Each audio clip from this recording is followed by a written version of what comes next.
All right, good afternoon to everyone on the phone and on the computer. This is Craig Derickson, State Conservationist with NRCS, and we are pleased to have you join us for the Nebraska State Technical Committee meeting today. As many of you know, we hold these meetings quarterly. We try to stick to a quarterly schedule, and we send out the invites and the announcement to a pretty broad group, and we maintain information about the State Technical Committee, past meetings and future activities on our website. So hopefully you are all familiar with that. This is our second virtual meeting since we've been practicing social distancing during the COVID pandemic.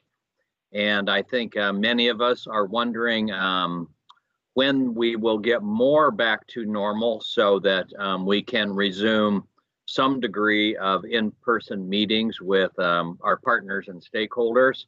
And we're anxious to do that, but we need to continue to operate in a safe and healthy manner because of the COVID. So thank you for your cooperation and your participation today.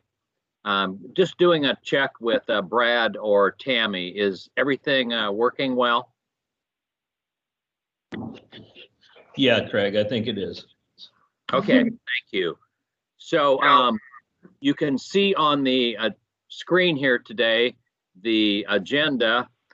We have a good agenda today. We're going to begin with Brad Soncksen is going to give an overview of Farm Bill program activities in Nebraska. And then we're going to have staff from FSA talk about CSP signups and some of the activities regarding emergency haying and grazing. We're going to have a session on technical practice standards in the Field Office Technical Guide. Britt Weiser, our state resource conservationist, will do that. And then we're going to have a presentation on a new Nebraska grasslands conservation project, and Dr. Dirac Twidwell will present on that. And then we'll have an opportunity for some wrap-up question and answers. But because we will have a lot of people on this call and we're in this virtual mode, it would be helpful if you would type your question in the chat program, if you were able to do that, if you have questions that come up as we go along. Again, this is a little bit different format and venue for us to manage, but we think these programs are important, and so we're forging ahead, continuing to have them. Just a few more words before we jump right into Brad as the first program presenter. Here we are, almost mid-September. NRCS, our employees and our partners are working really hard at the field level to complete program activities for the current fiscal year. Fiscal year 20 for us ends on September 30. And it's been a challenging year,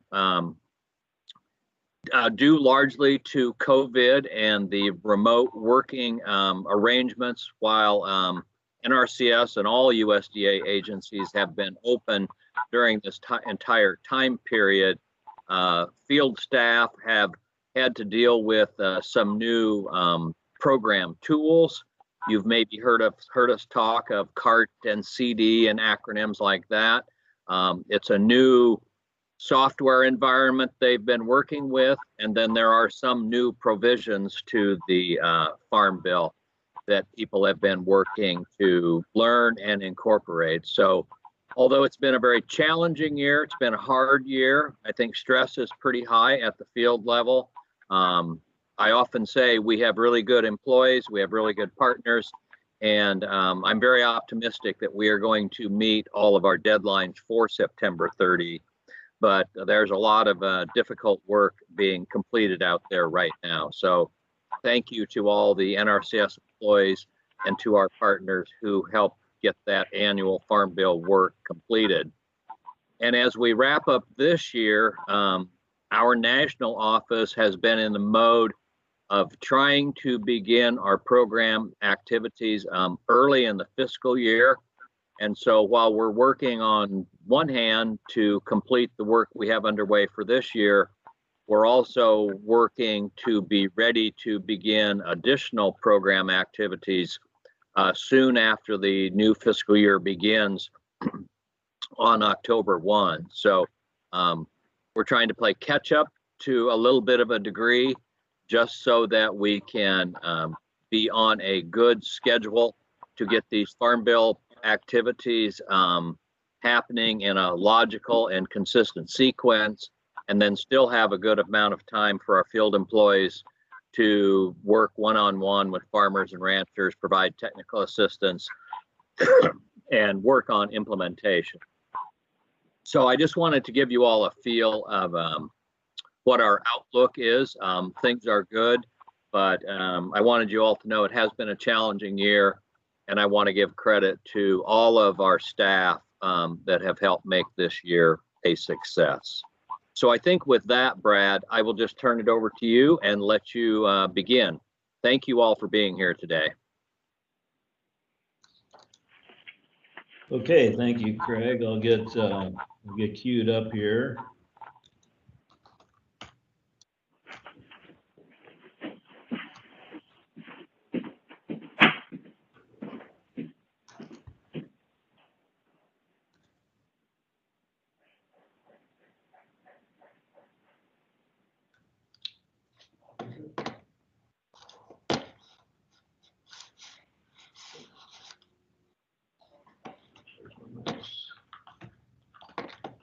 Okay, just getting going here.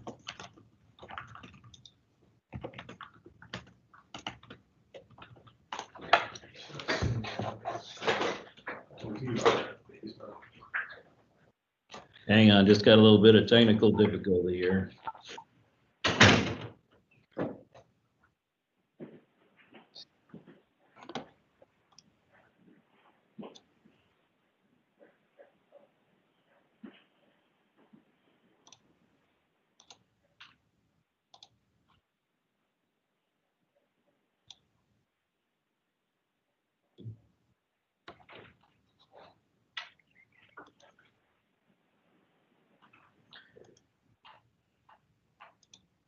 Okay, I think we're ready to go.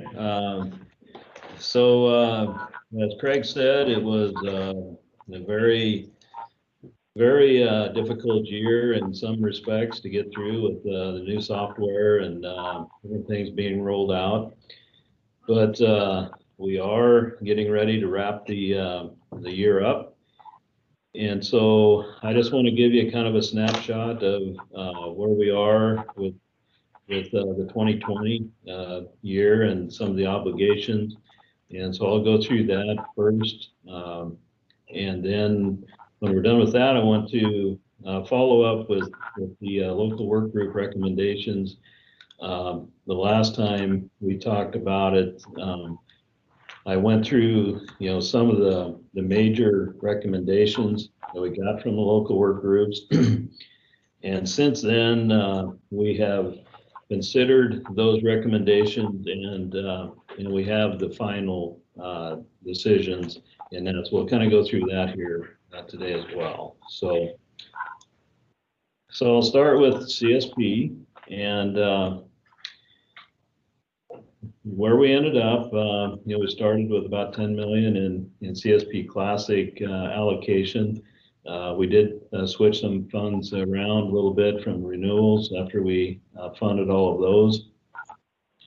So you can see at the end of the day, 12.2 million in CSP Classic, 7.8 in renewal. And then there were two grassland conservation initiative signups in 2020. We obligated 3.4 million on those. So there's 199 new GCI contract, 10,000 acres. The renewals, we had 258 applications in 2020, and this year it was a competitive process. and unlike previous years in the previous farm bill, which basically all of the renewal applications got funded. So this year we ended up with 95 renewal contracts on 180,000 acres.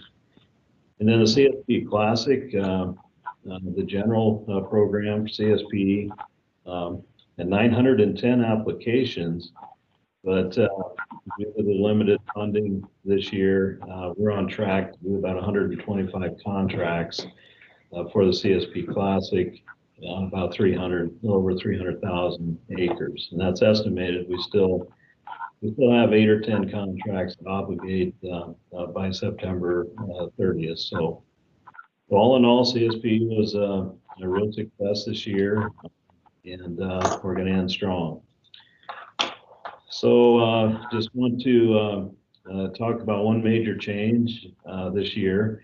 It's on the CSP annual payments, and by statute, NRCS is required to make an annual payment as soon as possible after October 1st, following fiscal year where the practices were implemented.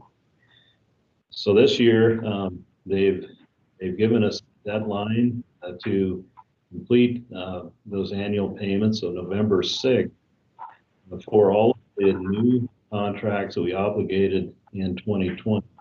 So the renewals of Classic and the GCI in 2020, we'll be working to make payments out of those producers by November 6th. In previous years, the producers had the option to receive their payment in the current calendar year, or they defer their payment until after January 1st of the next year. And in Nebraska, it was about a 2/3 to 1/3 ratio of those who renewed in the current fiscal year versus the next fiscal year.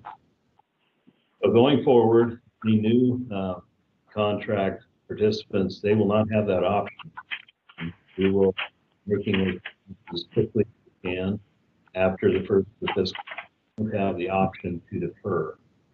But for those contracts which were in place of previous year contracts at 2015 through 2019, they will still have an option to defer their payment until after the first of the year. So anyone who, we will be sending letters out to confirm when they would payment, but anyone who elects to receive a payment in the 2020 calendar year, they'll get it by November 6th. Any participant who wishes to defer to the next year,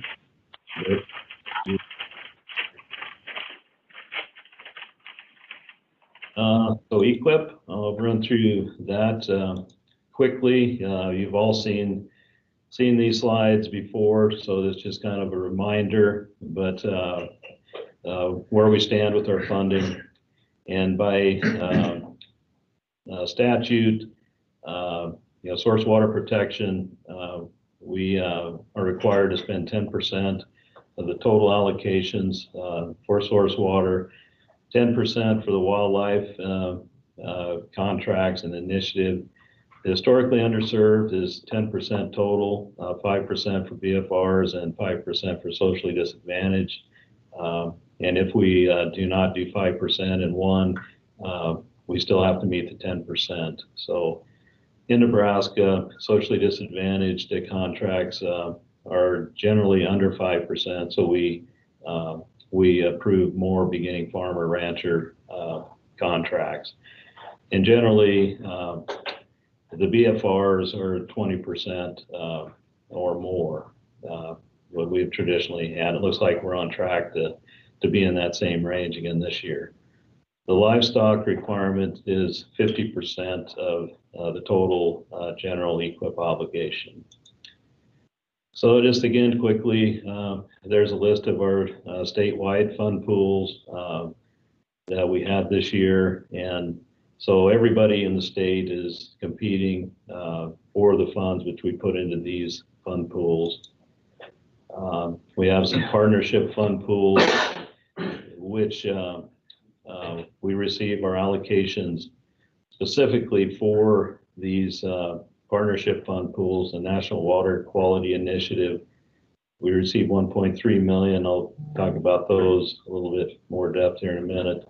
We did have a WaterSMART project in the Upper Republican this year. We received an allocation of 150,000.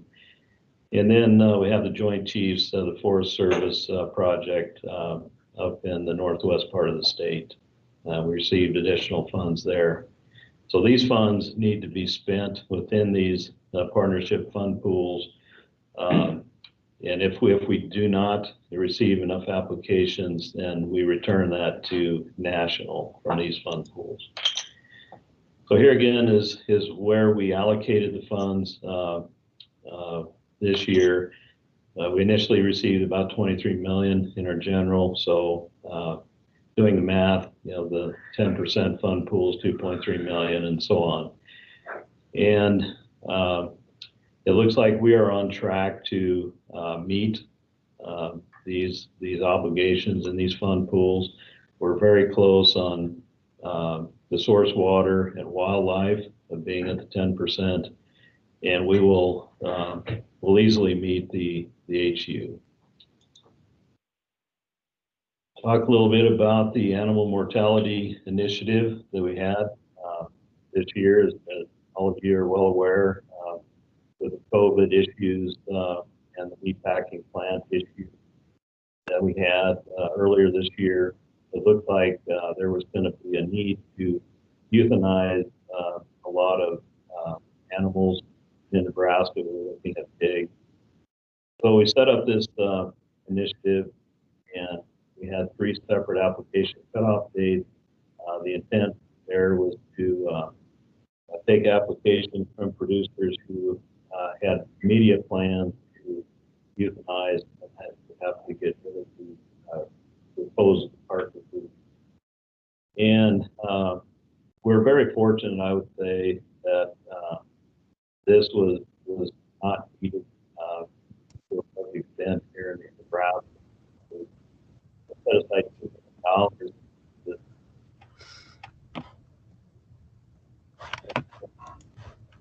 As things progress, you know, some of the plants opened up and different options became available to the producers. We ended up with only 21 applications, and ultimately only 3 contracts got obligated using this initiative. So again, it was anticipated that this could be a large need for Nebraska. Unfortunately, we did not have to utilize it to largest. Source water protection. Last year, we were required to set up priority areas for source water protection, and this is just a reminder of the map that where we targeted the red areas or the wellhead protection areas, and then we included NRD water management areas as well. So about 8 million acres was identified, and we ended up getting multiple applications which far exceeded what we were able to fund. And so we were happy with the way this worked out. I would just mention here that we are in the process of revising this map a little bit for 2021, where we will look at adding 12-digit hydrologic unit areas, 12-digit HUC. But the actual areas that we're going to target as high and medium will still remain the same. The map may look a little bit different, but they came out with a requirement that we can only include 20% of the land area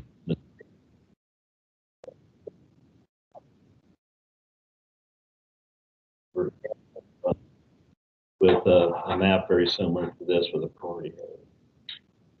So with source water, we had our priority practices. With, there was no limit on what we could identify for practices.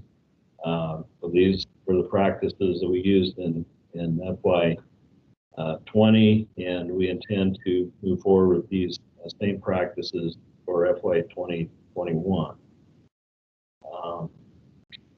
The practices there that I have a star by, we could identify practices which we wanted to provide additional incentive up to 90%. And some of these we did and others we didn't. These are the ones with potential. I'll also talk about the high priority practices. Again, part of the 2018 Farm Bill allowed states to identify up to 10 high priority practices to receive increased payment rates. And these are supposed to be practices where we'd like to incentivize the conservation if they've been underutilized or other reasons. So here's the 10 practices that we're going to go with for FY21. And we did make one change to this practice list. We added practice 420, and we replaced, deleted practice 395, the stream habitat improvement and management. So just a slight change there, and we have went to 90% on all of these, or whichever rate would match our ATU historically underserved rates. So this is what we have moving forward 2021. A little bit on the partnerships and initiatives. I'll just cover where we're at with RCPP. We have the 7 RCPP projects still active from the original of 8 total. And then we have one new RCPP which got selected, and we'll be completing the partnership agreement here very soon in 2020. That came from the 2019 announced program fund. So just an update of where we're at with the Hopewell Aquifer Platte River. It was the first RCPP project that got approved back in 2015 for 1.7 million. That was been very successful with application of the project. We did get a 1-year extension approved for that, or else it would have expired in 2020. But now the current project expires May of 2021. And then they also applied for a renewal, and that was approved for the renewal. So we'll be negotiating that agreement, and we'll get the new agreement in place before this one expires May of 2021. So they applied for a five-year agreement, asking 2.7 million. So that's what we'll be working with on the negotiation for another 5 years in the project. Regional grassland bird and grazing, another one of the first 2 that got approved, multi-state, and Nebraska Game and Parks is Nebraska partner on this one. And originally we had $885,000 allocated, and this project will expire at the end of the month. Cropland cover, soil health and wildlife. This project was set to expire 12/31 of 2020. We originally had 700,000 approved for it, and it was approved for a renewal. Again, for 700,000 is what we expect. This is could be a potential another 5 years on this agreement, and we'll have another sign up. We'll try to get that done in FY 2021. The Rep Basin initiative, the lower, middle, and upper Republican NRDs, there's 2.1 million allocated to this project. We were able to secure an additional $500,000 for that project. And they worked this year to get applications and obligate those funds, and we were able to get a 1-year extension, no cost extension, just so we had time to get those contracts obligated before it expires. So it will be expiring August 2021. The divots and the pivots, it got another 2 years on that. It's been very successful. The combination utilization of EQIP and the easement programs. So there's a lot of activity on this RCPP, and we've got a couple of years to go with that. And then the Wahoo Creek a project with 2 watershed sites, that's ongoing and work is progressing with that. We also have the Papio on the Missouri River watershed project, which is ongoing. So from a 2019 announcement of funding, there were 4 new RCPP proposals which were submitted, and there was 1 selected from that 4, and that was announced in April this last year, and that is with Nature Conservancy and 2 NRCS. So this is kind of what it looks like. Resilient Futures for Nebraska Soils is the title. And so we are in the process of negotiating this agreement. It'll be we're looking at a 5-year project and $4.4 million total dollars going into this project. And it's a little bit more of the description of what that project is going to entail. Like I said, it's PNC and the 2 NRCS which are involved in that negotiation. So then some other deadlines and announcements. So there, in the most recent announcement of funding, there were proposals which were due at the end of May, and so there were applications, and those applications are currently under review, and it's anticipated that there will be an announcement of those which got approved in September still.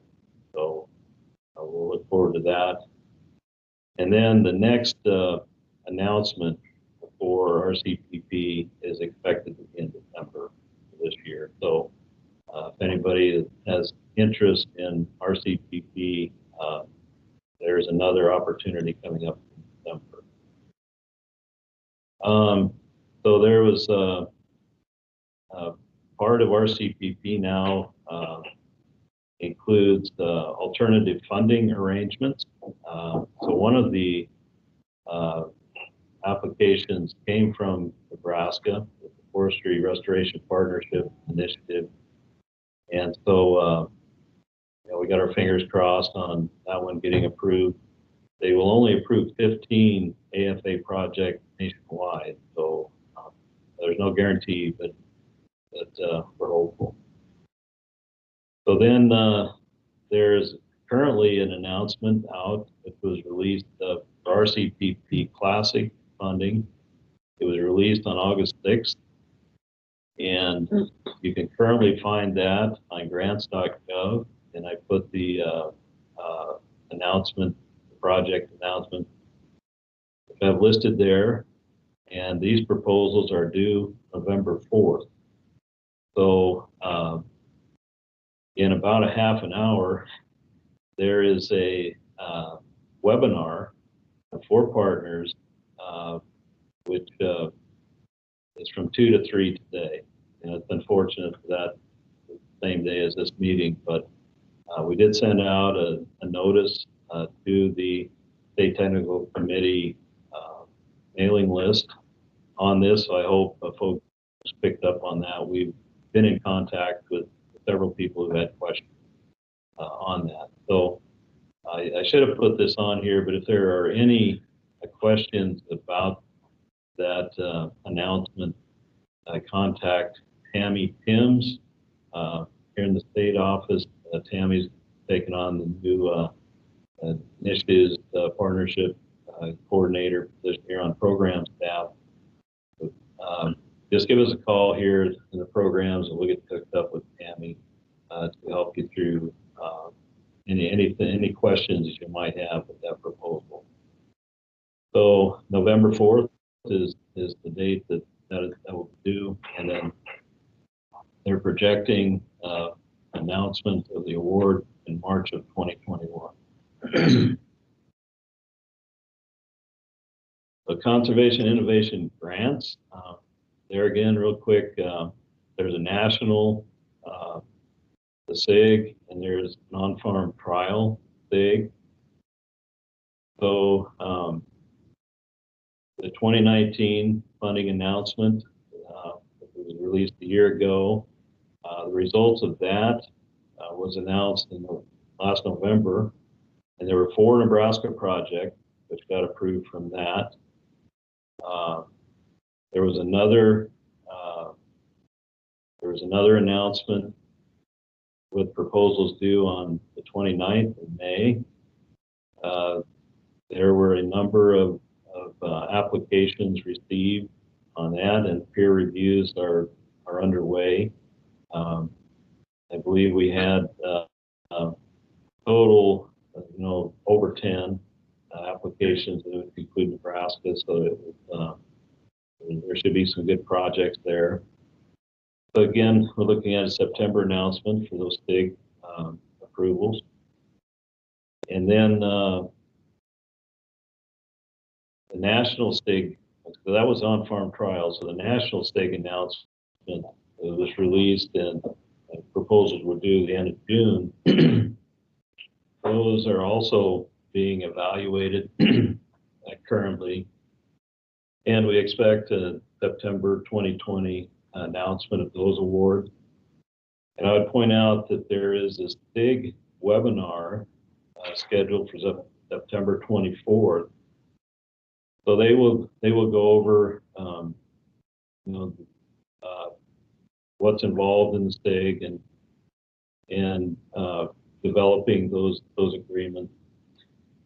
So to get more information on that webinar, if anybody's interested in participating, I put the URL here to find the information on how to get hooked up for that. Go to the NRCS website, then Programs tab, Financial, and then CIT. So there again, if you have any questions, just call me, call Tammy Tim, and we'll work with you to make sure that we get hooked up and answer any questions you have. VPA, a quick reminder on that. VPA HIP is, there was an announcement, applications. Nebraska Game and Parks got approved for a VPA HIP award. It's a 3-year grant, and so there will be $3 million in federal funds and $500,000 in non-federal funds. VPA HIP. Talk a little bit about the WaterSMART program. This is a cooperative project between Bureau of Reclamation and NRCS. The WaterSMART has been around for a long time with the Bureau, and they've got multiple aspects of WaterSMART. So NRCS is cooperating with the water conservation and efficiency part of WaterSMART, and so we have participated in WaterSMART.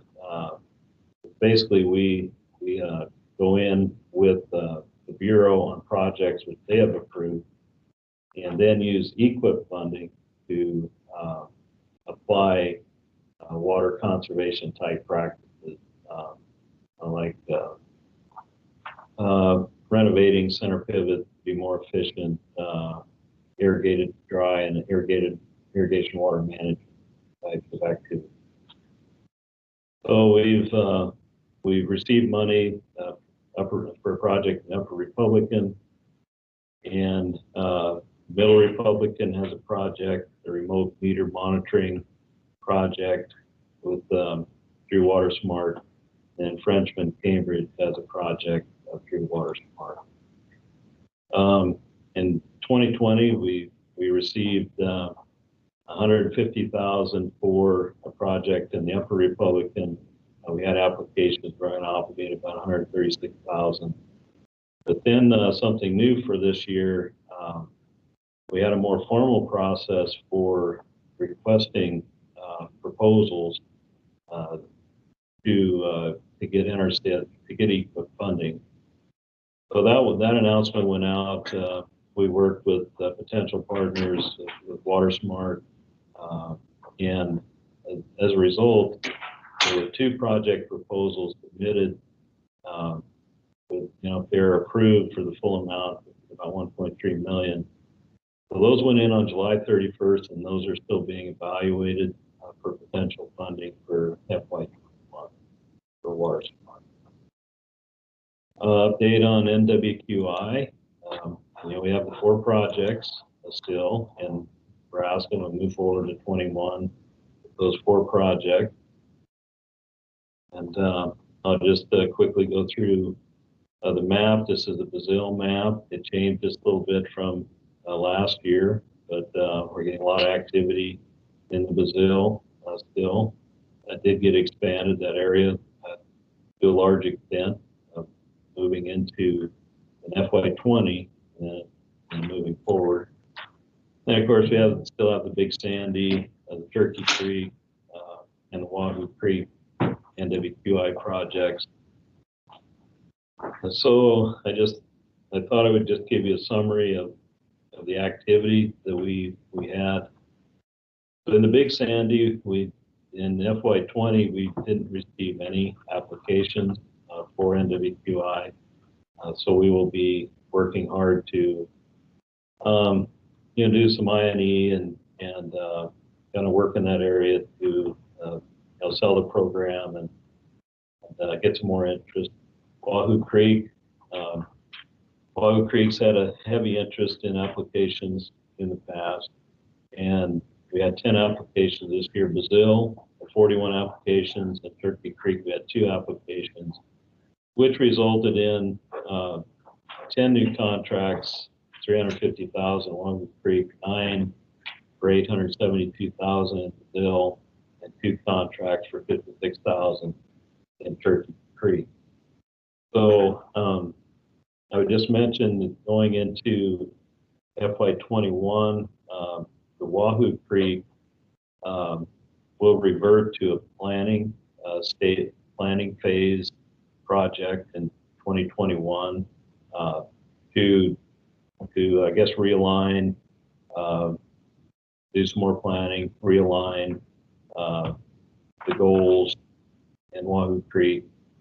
So there will be no FA in 2021. It will still be a planning phase project, and then we will look to move that back to an application phase after 21. A little bit on the easements. Here again, just a summary of where we were. Started with 33 applications. We approved 5 ASEP WRE applications, 1 RCPP WRE application, for that Divots and Pivot RCPP project. An ASEP ALE DSS was approved. We had 1 of those on 8,900 acres. That's a $2.9 million project, and it's a good one. And then 2 8 WREP applications, and 5 of those were approved. And our rep is also in the rainwater basin area, and this is the last year of that rep project. Update on the floodplain easements from the flood. You can see there was 34 applications, 20 were eligible. With cost estimates over $20 million. We received 16.6 million, and we were able to approve 7 applications for that 16.6 million. To fund the rest of the applications, we need an additional $3 million to fund the rest of them. We had and 2 or 3 really large applications. So Bill is still working on those, making offers.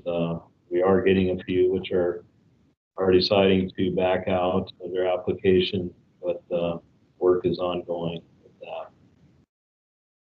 So for FY21, with the easements, announced that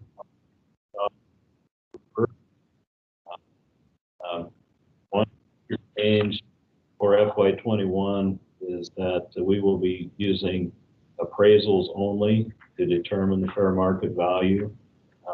For various reasons, we're going to this, but I think, as I discussed in the previous meeting, if we don't have adequate sample sales in one of our areas, we have to do appraisals anyway.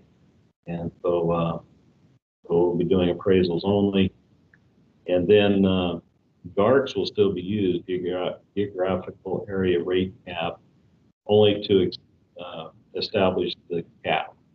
So if we establish, $5,000 an acre, just for example, that's where it would be capped, regardless of what the appraisal. And another just kind of a reminder, I guess, is 30-year easements are still an option, but they're paid at 75% of the permanent easement value. I wanted to touch on the local work group meetings, and I say just kind of finalize where we ended up with those, and I just want to reemphasize just how important the input and feedback we get from the local work groups is. We take the recommendations and review them all and consider all the recommendations. So those meetings were in January, February. This is a heads up, I guess, that in a couple months we will be getting a notice out and requesting the DCs to work with the NRD managers to set up the meetings for FY 2022 recommendation. And so we need input on payment rate, ranking tools, fund pools, all of those things to localize the programs implementation. And I would just take this opportunity to remind everyone that we're not just asking for EQIP, input on EQIP programs. We're also looking for input on CSP and ASEP and our partnership programs as well. So I'll quickly go through some of these. So there was a request to add a scenario for irrigation water management modeling, and that was approved, and we have included that in the 2021 payment schedule. So this basically does away with the need for any in-field moisture probes and those kind of things. So we'll see how that goes. There was also a request to leave VRI variable rate speed control on the docket.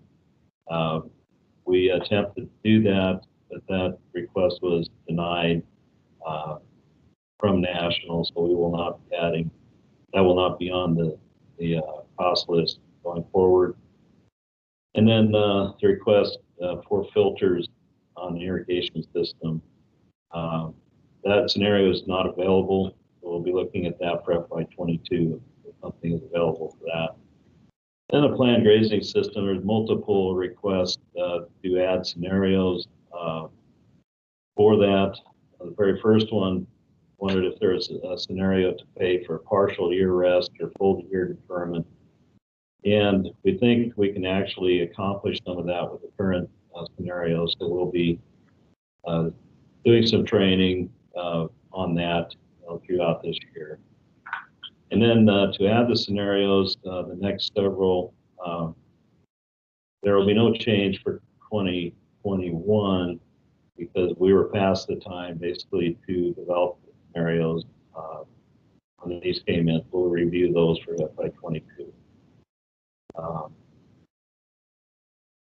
this more 528 scenarios. All of these we'll have to look at for potential in FY22. 2021 scenarios were set.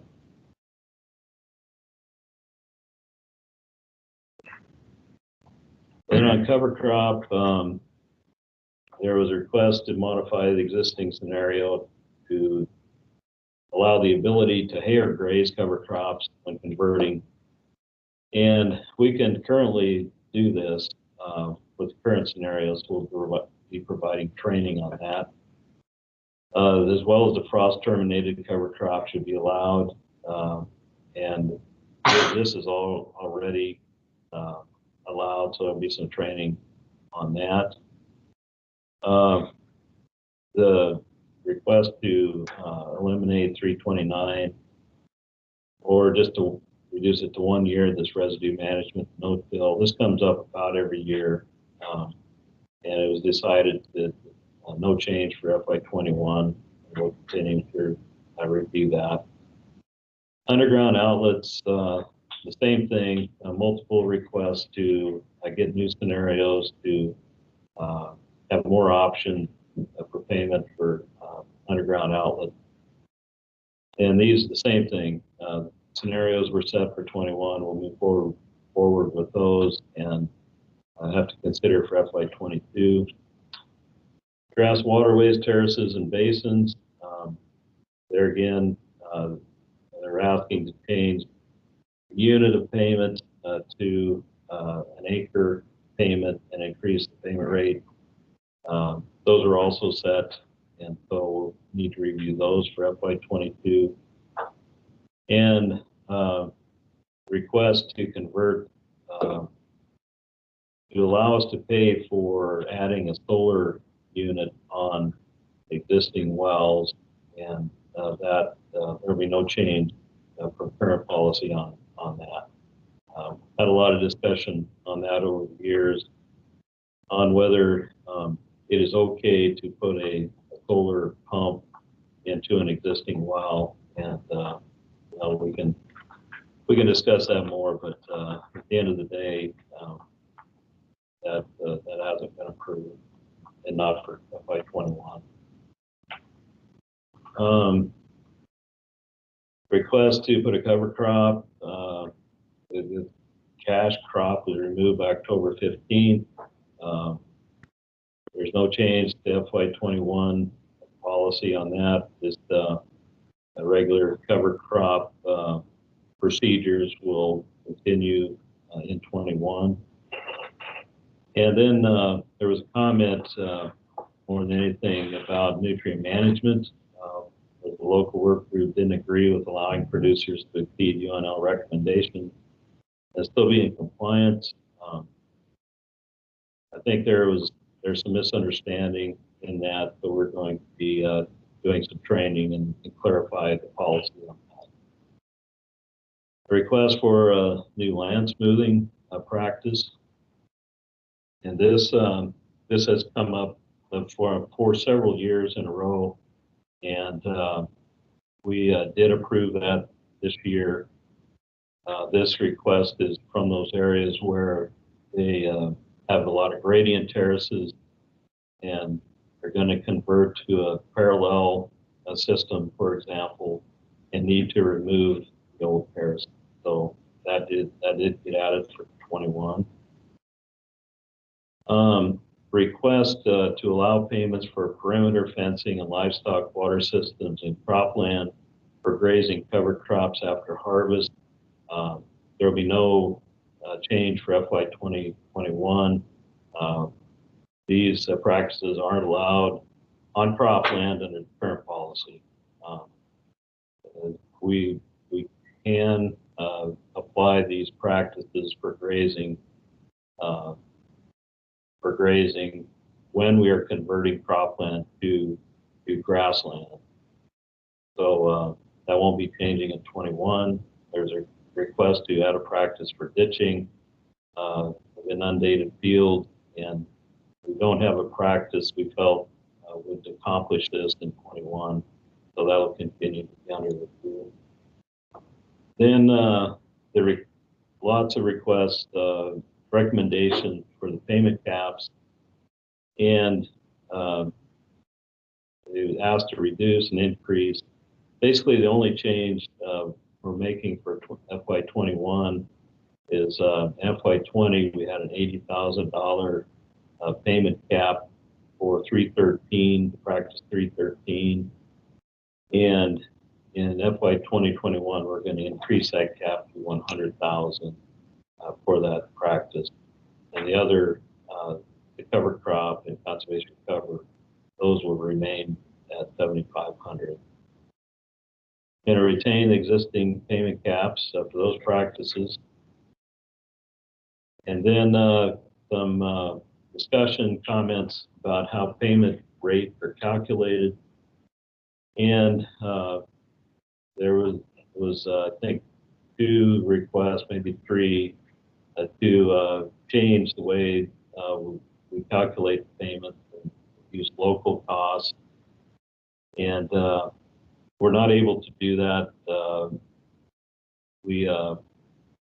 There's a regional cost data, a procedure in place by national policy, and that won't be changing for FY21. And then the recommendations use locally based payment rate using bills submitted. And so we're going to monitor the payments in the 2 or 3 local work group areas that have this concern that there aren't enough bills collected. And if there aren't enough bills to determine from a QAR perspective if our payment rates are in line with what we're actually receiving, what it's actually costing the producer, then we'll implement a procedure to collect some of those bills. We don't collect bills to make payments. All of that calculation is done when we develop the payment rate, but we are allowed and encouraged to collect bills to monitor payments that do things like quality assurance, make sure that they're in line. And so we'll be watching this year. A lot of times there are enough bills available from state and local cost share program and other work, but if there aren't, then we'll start to collect bills as needed.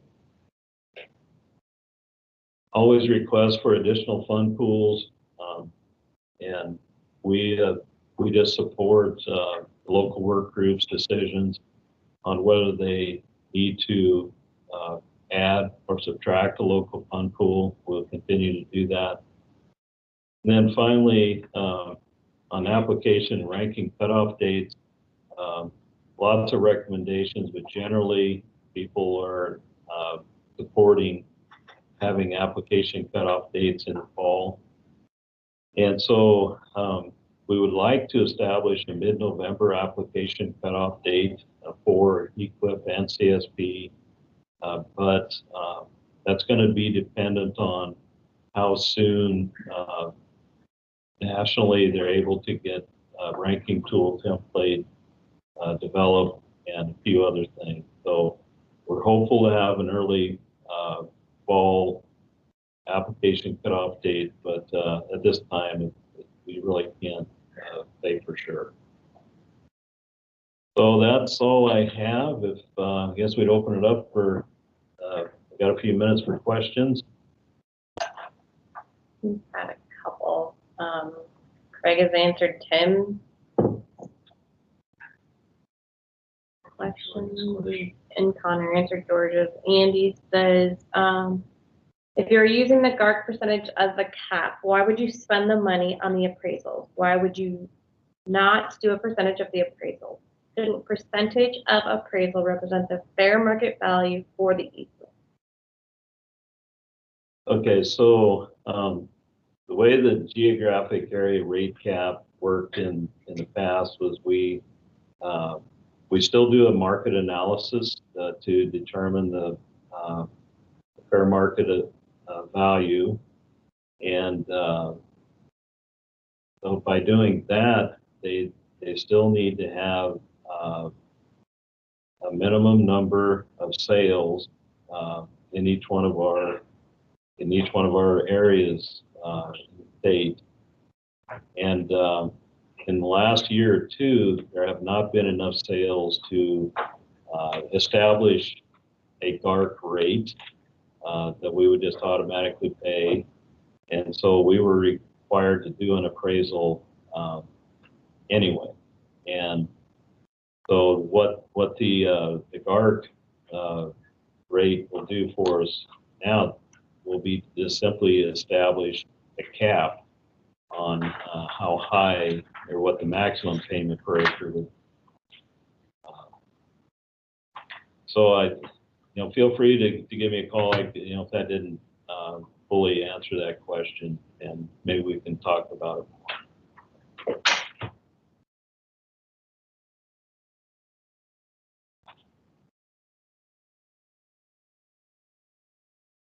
Okay.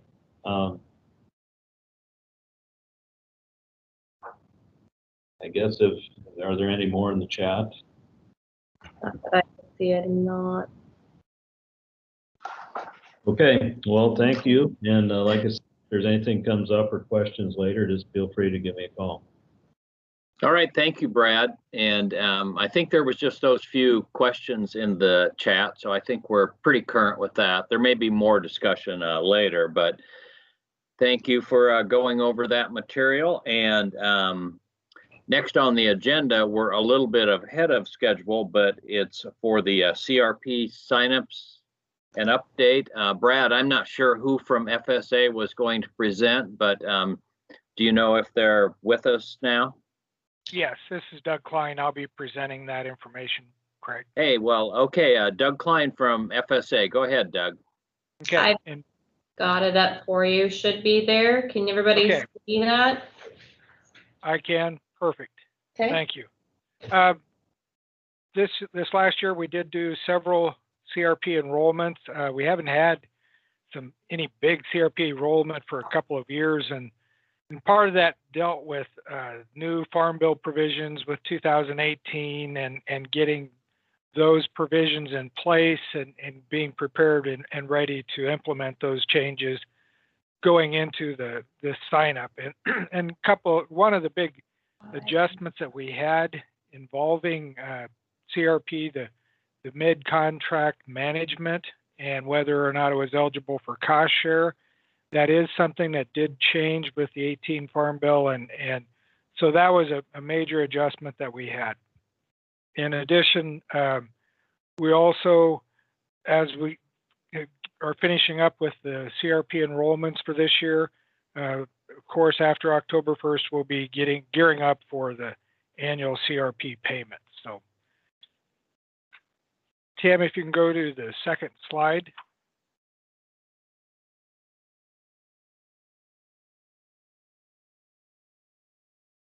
Or will it let me, maybe it's going to let me do it myself.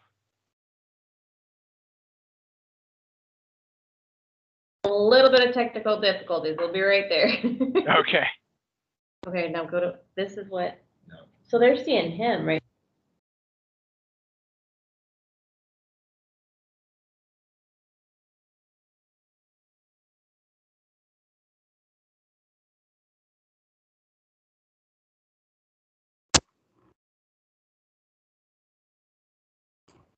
Okay.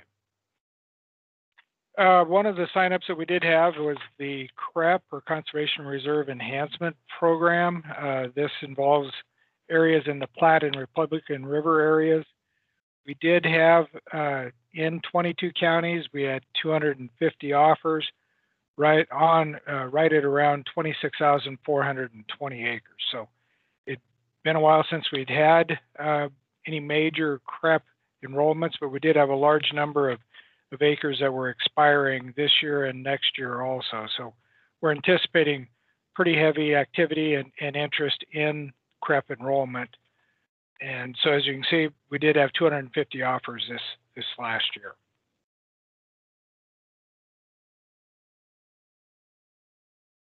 We also had for offers this year under the continuous sign up, we had farmable wetlands, and that program That's available. We had offers in 11 counties this year, and we had 39 offers on 471 acres. And this involves acres of wetland and then buffer acres around those wetland areas. So that's where we got the 39 offers on 471 acres.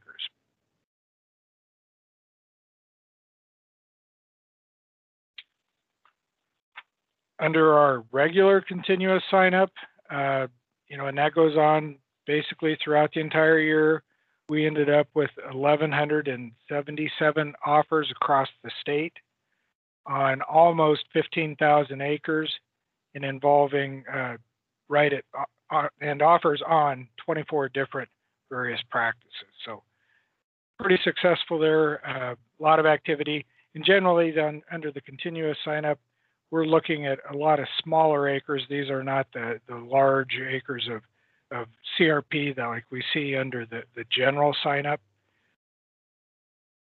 And then of course this year we did also have a general sign up, and it had been a couple of years since we had one, and we ended up with across the state just over 2,700 offers on 165,000 acres, and that was offers being made on 10 different practices.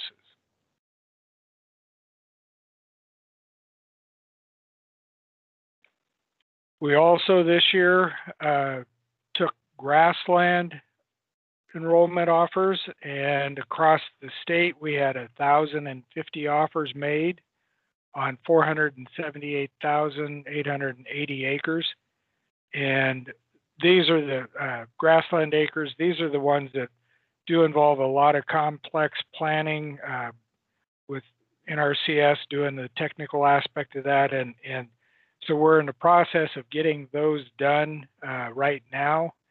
And one thing we did run into is we do have an official deadline of September 11th to get the conservation plan completed, but we are in the process of, I'm sorry, I said September 11th, it's September 30th. We've got to have those CPOs done, and we're in the process of seeking the ability or the authorization to do interim CPOs to help with the workload of getting those available, and so that producers have a chance to review those CPOs and make adjustments, and for NRCS to plan accordingly. So we've not yet heard on that, but we have put in a request to allow us to have until the middle of December to use interim CPOs that will allow us to get those CRP contracts approved by September 30 with the ability to finish up those CPOs up through the middle of December. With the 2018 Farm Bill, we do expect to have another general sign-up as well as grassland sign-up. Part of the Farm Bill was that we would have annual sign-ups for both of these both of these CRP areas. And so we are expecting yet to have another general as well as grassland each year, instead of where it's kind of been off and on what we've been having the last couple of years. Right now we're going through some really dry drought type scenarios across the state. And we have since July 7th had just over 40 counties that have been approved for emergency haying and grazing. And the slide, I put it together yesterday, and then this morning we did get an updated to it. And I did not have a chance to update this slide, but as of this morning, we do now have 9 counties that have triggered as being eligible for the livestock forage program.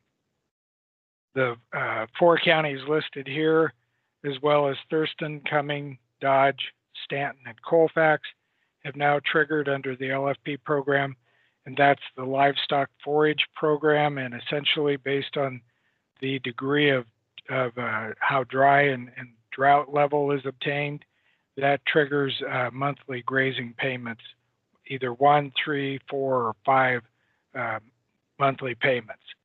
And so at the moment, we've got the number of counties that have triggered they are currently at the 3-month LFP trigger point. So they'll be eligible to apply for the livestock forage program up through the end of January 2021. And the haying and grazing, the haying has to be finished by next Tuesday, September 15th. And as wet as, now that we finally have gotten some rain in the last 3 to 4 days, it may end up causing some of those producers not to be able to get to hay it, but they may have the ability to graze it then after October 15th. So we still have the ability to trigger for haying and grazing or LFP through October 15th. That's the end of our grazing season based off our frost dates. And so we are expecting that as we continue on with these dry conditions, with any luck, the rain we've had this week will slow that down, but I doubt if that's going to be enough to stop any of the D2 or D3 designations that we currently have. So we'll have to see how that plays out, but we do still have the opportunity to have additional counties trigger either for the haying or grazing or for the livestock forage program up through October 15th. And so that's something we'll just have to keep an eye on and follow along with the drought monitors. And with that, that was all I had. Is there any questions that people have for me?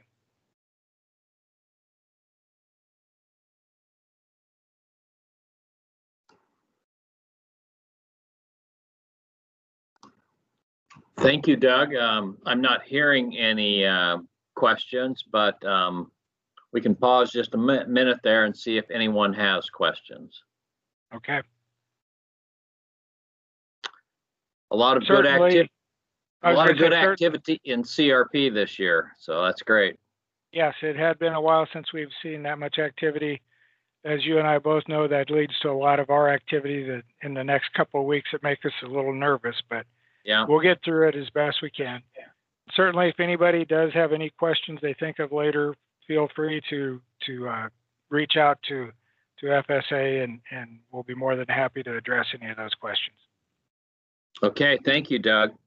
And I guess we will just keep going along the agenda. As I said before Doug began, we're a little bit ahead of schedule, but I think that's probably all right with everyone.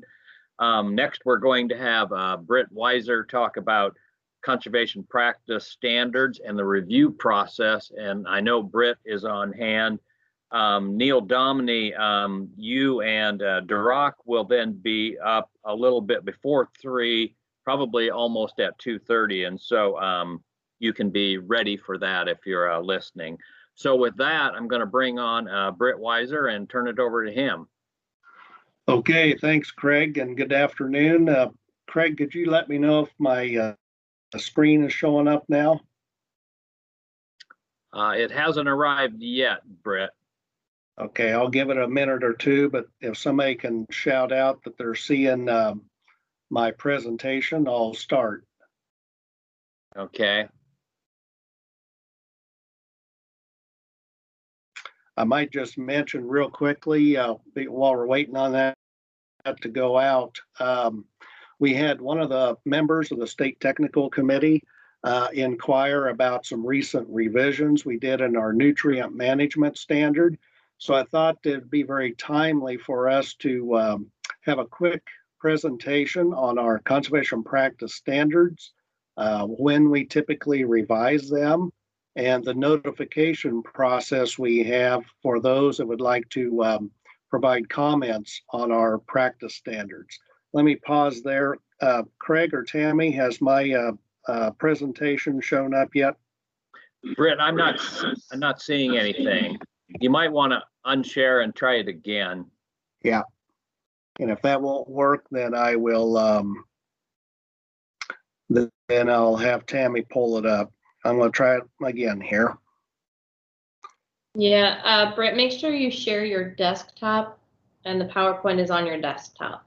If not, I have it pulled up ready for you to Well, there's you. Does it show up now? There it is. All right, thank you. Mhm. Okay, well, I've had my introduction here. So I've just got a quick slide set to show what I just mentioned there about our conservation practice standards. For those that are not familiar with our conservation practice standards, basically each practice, whether it's nutrient management or terraces or various seeding practices, it contains the information on why and where the practice should be applied to address various natural resource concerns. It sets forth the minimum criteria to achieve the practice's intended purpose. And it also, just for everybody to know, is the practice standards also note what needs to be met in order to qualify for payments in our program. So all of the programs that Brad and others have went over, before we can pay on it, it has to meet the conservation practice standard. And there's the web address for the field office technical guide. This is where the practices and other technical information is housed. We have 5 sections in the field office technical guide, and the practices are shown in section 4. And I will show a few slides to show what that looks like when you log into the field office technical guide.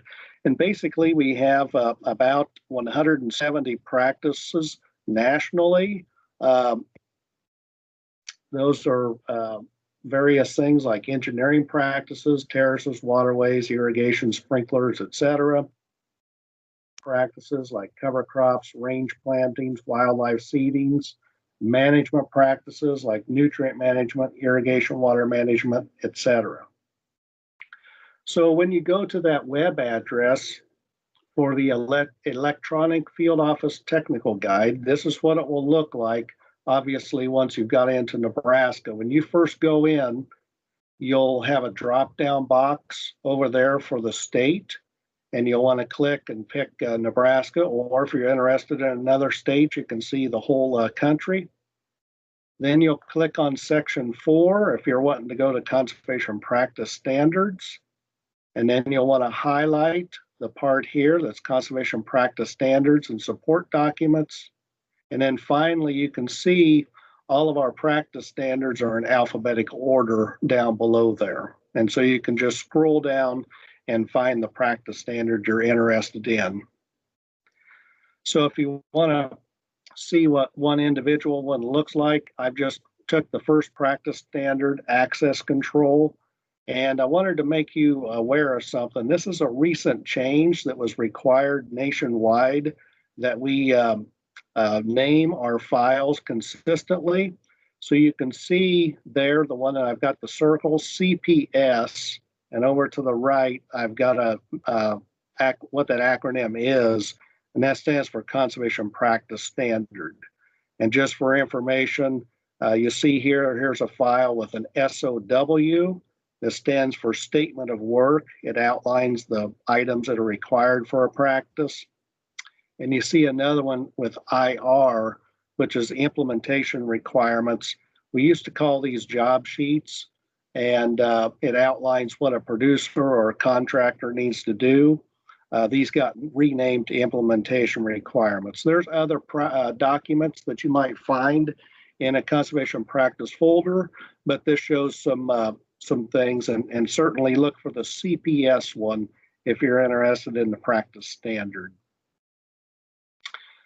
Now, as far as revising conservation practices, we like to stay up on the most current science that is out there and have that incorporated into our conservation practice standards. And so there's a requirement nationwide that we review and revise our practice standards at a minimum every 5 years. So we're staying up on the best science. Now, this review process and revision process begins at the national level. And then within 1 year of the national practice standard getting revised, we are required in our state to revise our state standards that include the national revisions and any other revisions we'd like to make within the state. When they revise their practice standards at the national level, they put a notification in the Federal Register and outline the changes that they're recommending. And we have been sending this notification out to the State Technical Committee. So if you want to comment in the Federal Register, you have that option. And the practice standard is not finalized at the national level until they have incorporated the input that they received from the Federal Register.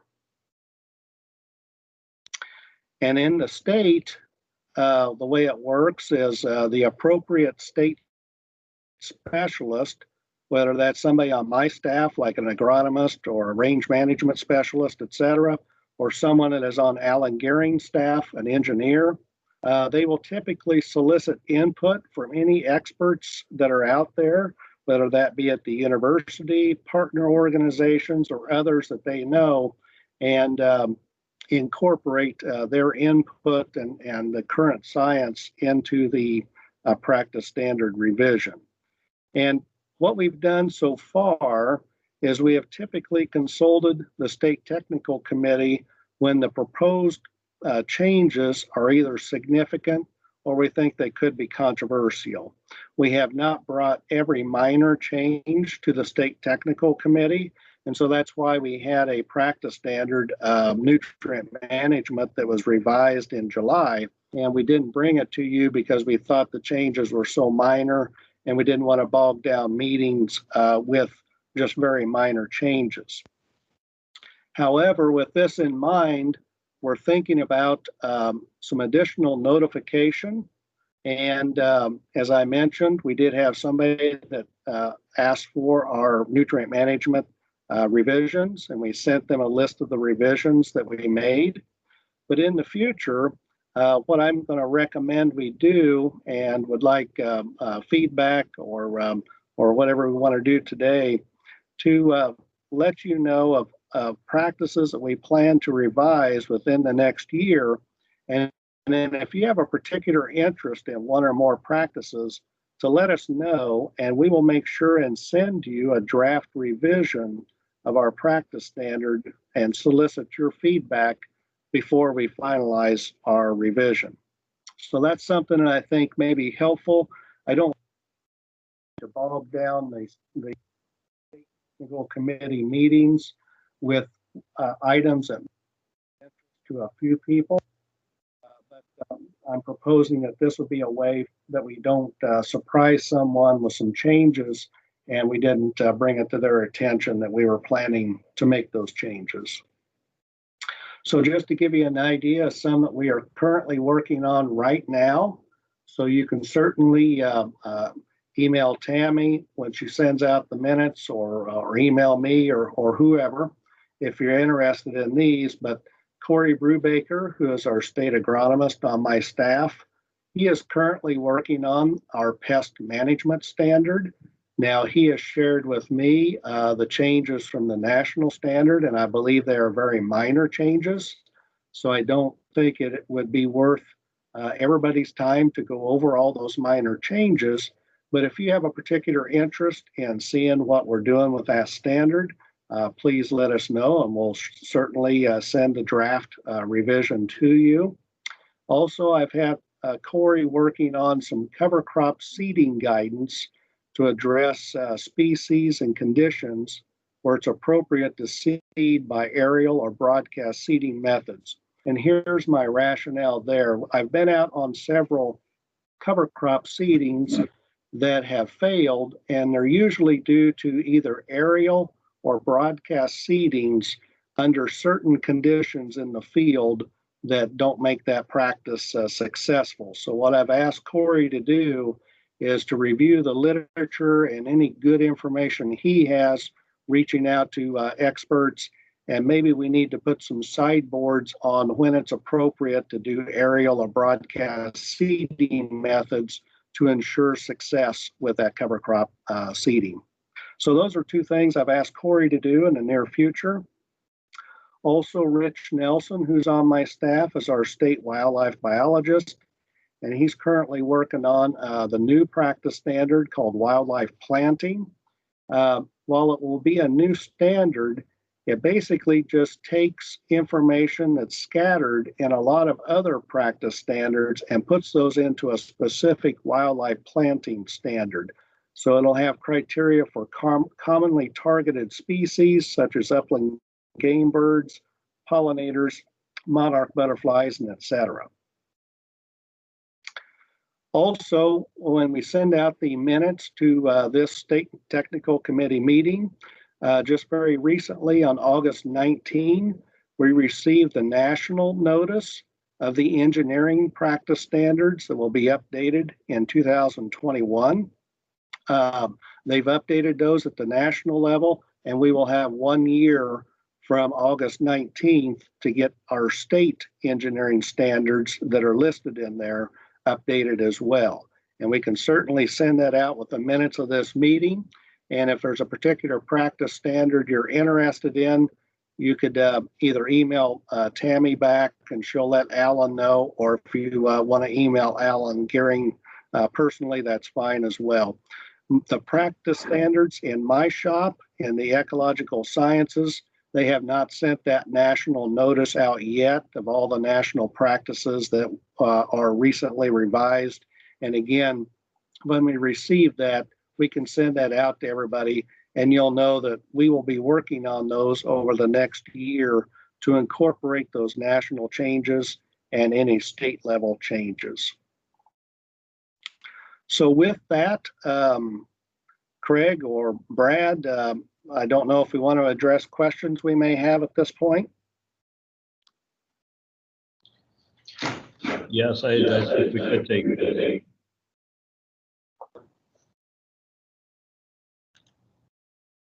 Anybody have any questions on what I went over?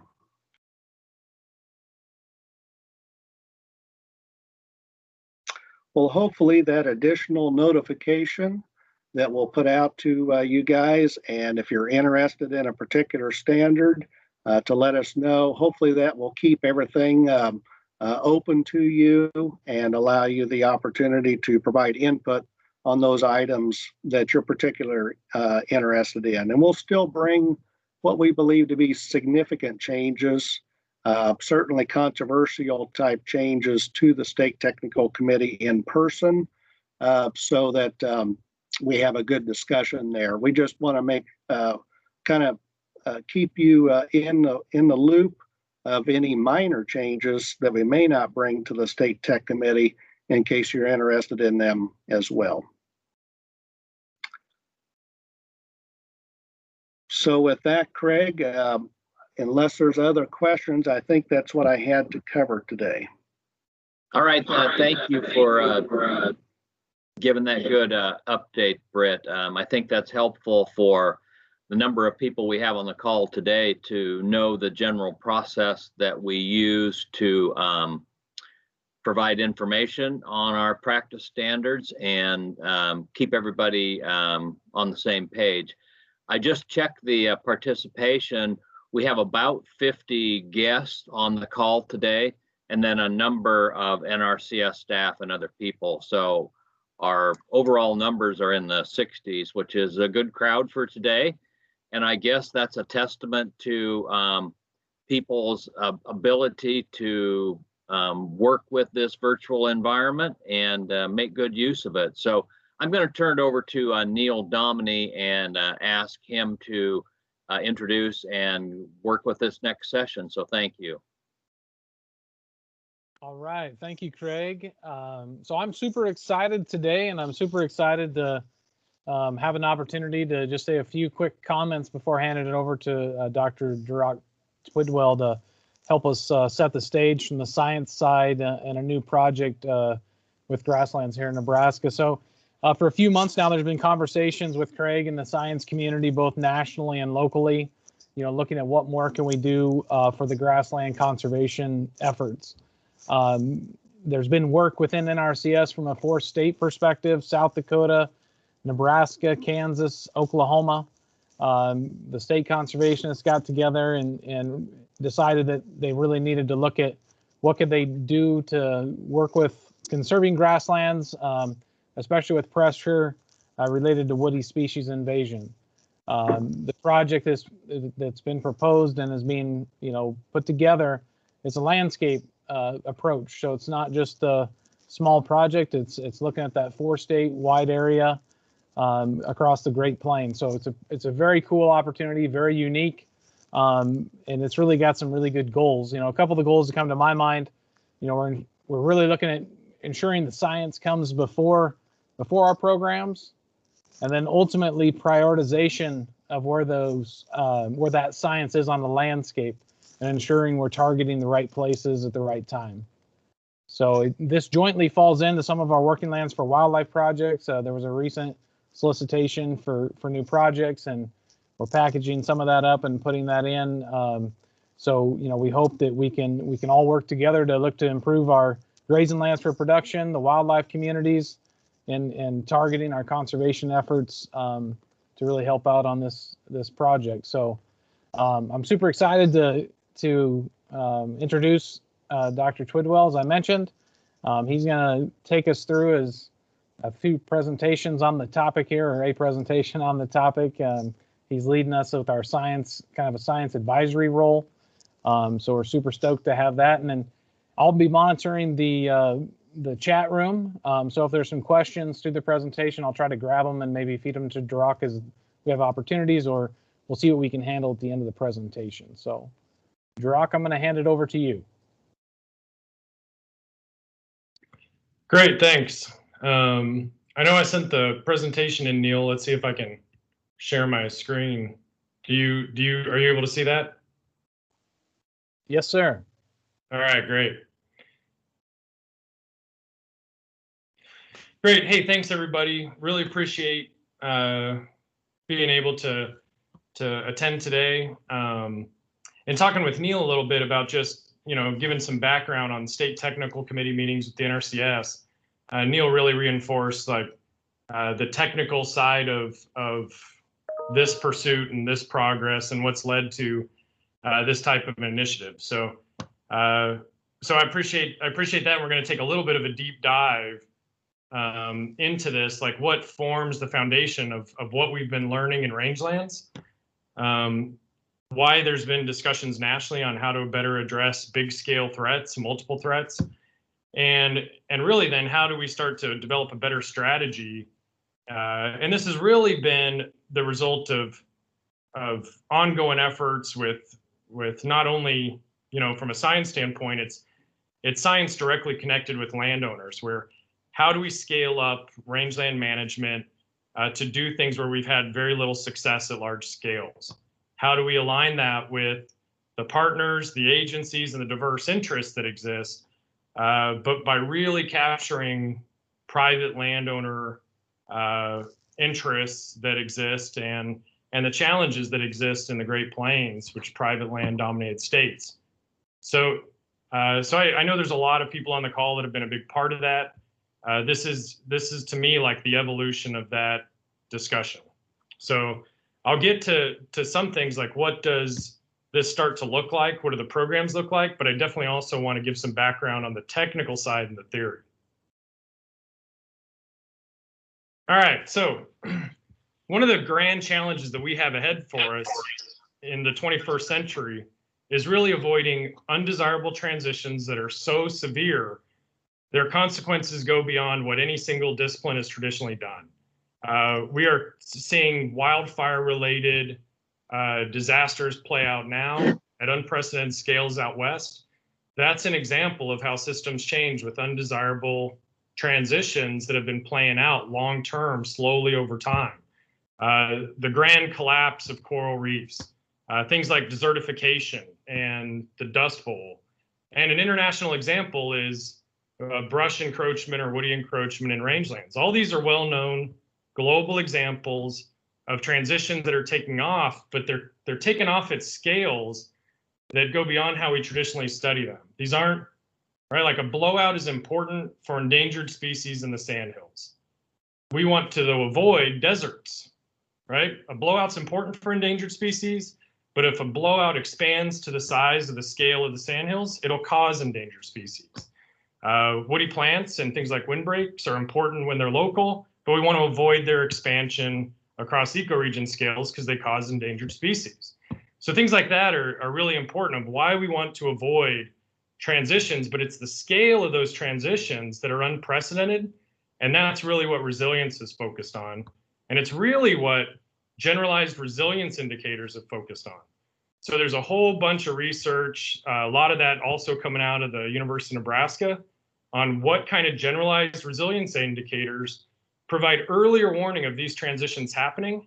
And if we get earlier warning, we can adapt what we're doing sooner, because we're in this era of novelty and increased pressure tied to these kind of global change drivers.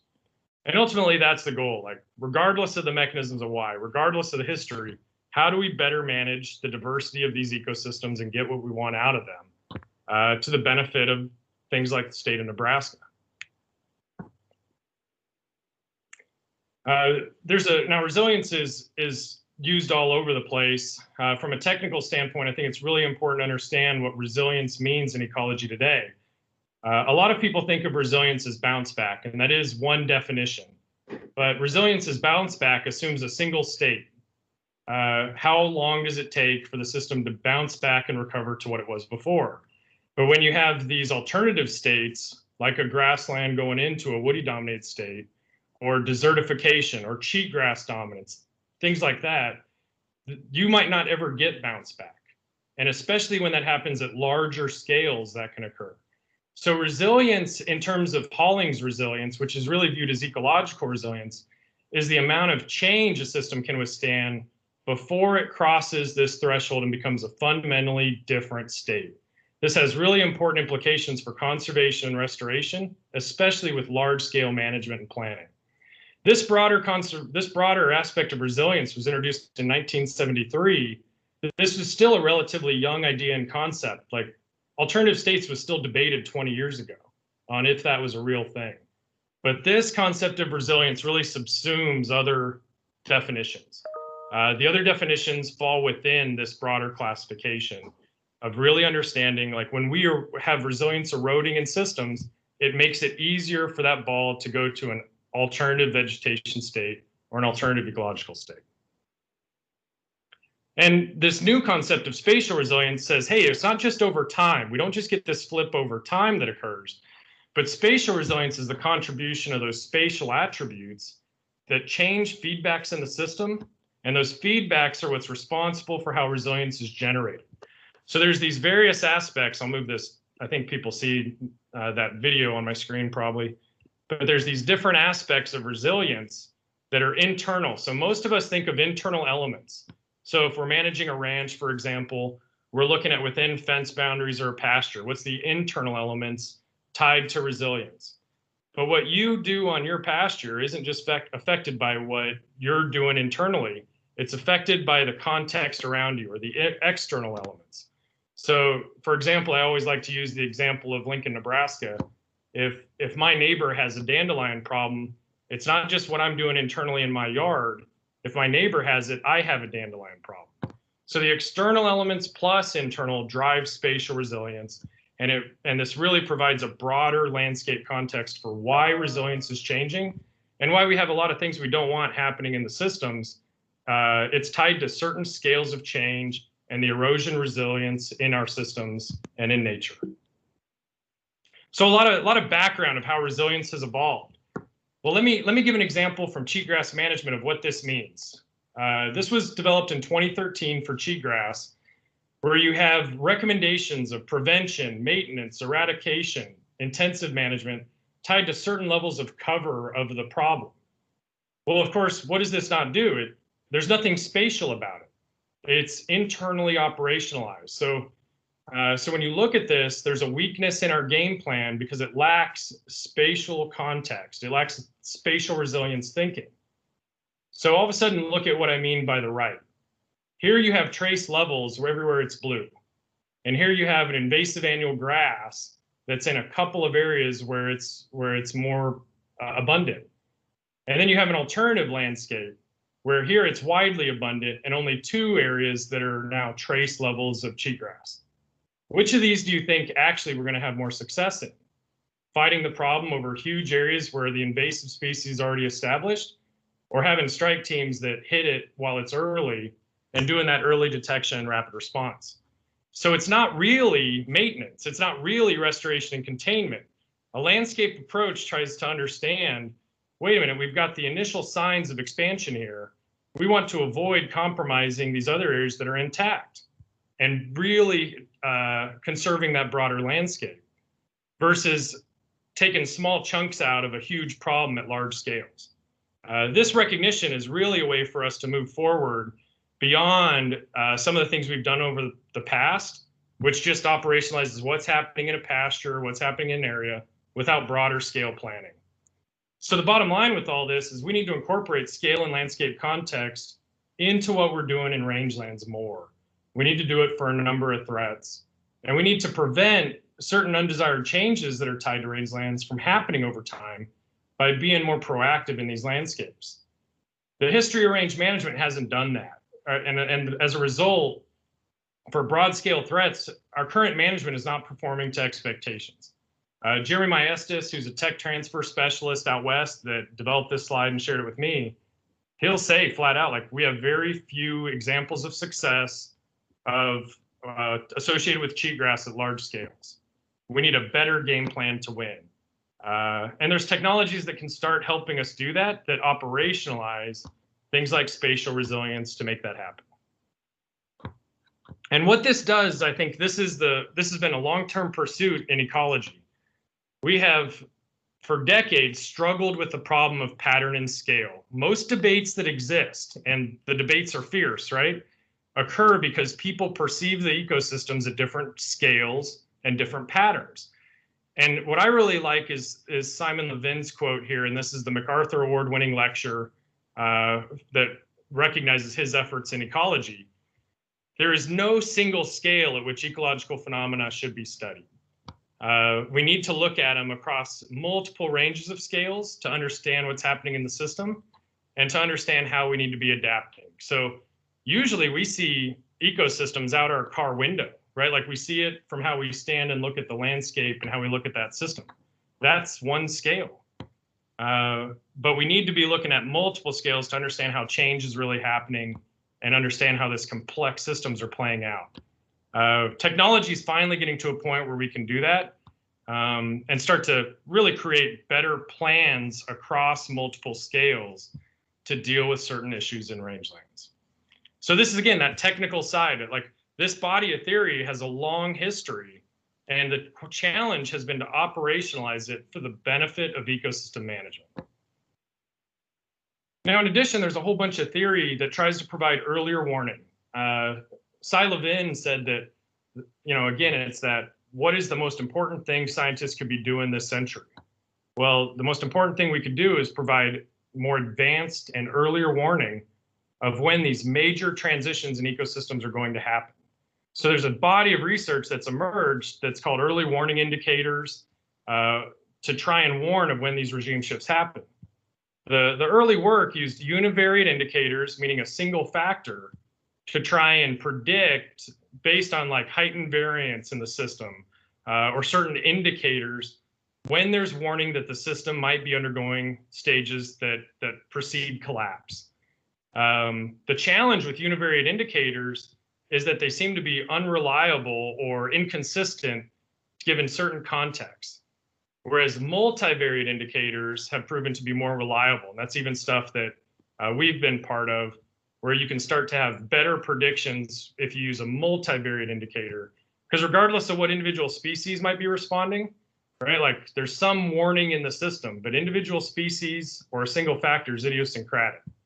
So multivariate, multiple data sources instead of a single variable is important for understanding early warning. Again, technical side of what drives this body of theory and what really drives our ability to give producers and the agencies more advanced warning that regime shifts are taking place and where they're taking place.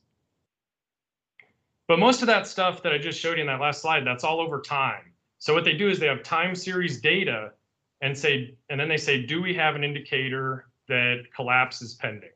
Do we have early signs of potential regime shifts? And we know that we need to incorporate that work into space. So that's where the theory started. And some of the things we've been doing have been applying that body of theory spatially. So rather than just wait until you go from a system like this that flips over time to a different landscape, how can we better understand the context of how these regime shifts or vegetation transitions happen spatially? And we now know that transitions in nature exhibit strong spatial order. They're not random, they're not unpredictable, they have spatial order. We just lack the technology, the data, and frankly, the theory to do it. All this stuff's new, all this stuff's cutting edge, but this means that we should be able to reconcile debates that are tied to scale, values that are tied to scale, and start to better understand how to put together a better game plan given this type of advancements. So think of these spatially instead of just over time, a flip in the system, right? Instead of the ball just flipping to an alternative state, think about this spatially and how that happens. And there's really been 4 major advances in spatial resilience or spatial regimes. So this sets the foundation of what I'm going to show you. And again, like this is, you know, for you, Neil, and maybe the technical committee, here's the technical details. So 4 major advances have occurred in this body of work. One is that ecological regimes, what do they actually represent? Ecological regimes represented self-replicated patterns of structure and function conserved in space and time. So I want everybody to understand what that really means. Like, look at this picture here in the Sandhills. Well, why do we have something called Sandhills Prairie? Right, like that was a regional regime. The scale of that regime is due to the self-replicated structure. It's called Sandhills Prairie because it was self-replicated. Prairie was next to prairie, was next to prairie, was next to prairie, was next to bare ground, was next to prairie, right? Like that self-replicated structure defines ecology. The cross timbers of Oklahoma was distributed and cut through and intersected huge expanses of prairie. So what you got was this cool cross timbers, forested ecotone that's carved through the Great Plains biome. Well, that's because it was self-replicated forest structure embedded within broader scale self-replicated grassland structure, which is why we had a grassland biome. So the scale of replication is what we use to assign whether it's a patch, whether it's a landscape, whether it's an ecoregion, or whether it's a biome, right? Like, did we have grassland ecoregions versus forested ecoregions versus others? It was all based on the scale of self-replication. What that means is that when one regime ends in terms of its scale, another one begins, meaning that all regimes are finite. So at some point, the Sandhills ends and some other regime begins, or the Sandhills hits a blowout, and that has a different spatial structure. All of that's important to predicting spatial context of regime shifts. As regimes transition, this spatial context, which has a history and an ecological legacy, sometimes dating back thousands of years, that signal breaks down and it gives a signal of spatial irregularity. That signal of spatial irregularity is the key. If we see changes in spatial irregularity, it's warning that transitions are happening. And if we can show people that, we can better understand how to act earlier and avoid undesirable transitions. Huge advancements in what we can do tied to ecological theory and how we can operationalize resilience in these groups. All right, there was your deep theory dive. And thanks everybody for allowing me to do that. And I used the technical committee line to make that happen. On the other side, we have technology. Now, technology is a great tool. I view technology as the arms race. Vegetation monitoring has taken place at an arms race like climate change models. Climate projection models, everybody was fighting over who had the best model. In reality, the strength comes from multiple models showing the same thing over and over again. They might have some slightly different precision, but what we want to do is leverage those remote sensing tools to be able to come up and understand with how to better manage rangelands. So we want to connect tools like the rangeland analysis platform, like other kind of remote sensing tools, to apply this newer body of theory because we can better manage our ecosystems. So what the rangeland analysis platform did, and just for everybody on the call, like I always get uncomfortable pushing technology because we can have all the technology in the world and we're going to meet virtually if we don't have a good plan for big challenges that affect our way of life. Strategies is what we should be looking at. Technology can help us do that. So rangeland analysis platform, it shows us percent cover on every 30 meter by 30 meter pixel for the entire Western US using like this Google Analytics platform and AI environment. It was developed by a group out of the University of Montana in partnership with the USDA NRCS. And for the first time in rangelands, we actually have more customized product for rangelands that give us what is the percent cover of annual grasses and forbs?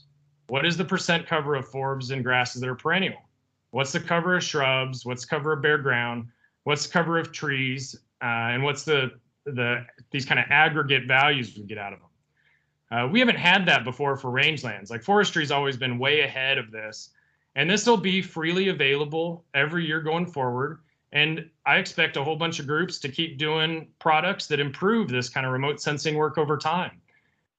That'll be great. And we need more and more platforms to do this that we can leverage on the ground. Because they were multiple functional groups though, not just one, right? Remember how I said, let me go back.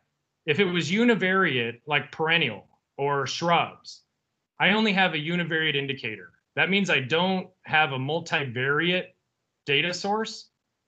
Univariate's not as good for providing early warning. This one gives me multivariate, which based on the theory, should allow me to provide earlier warning where regime shifts are playing out.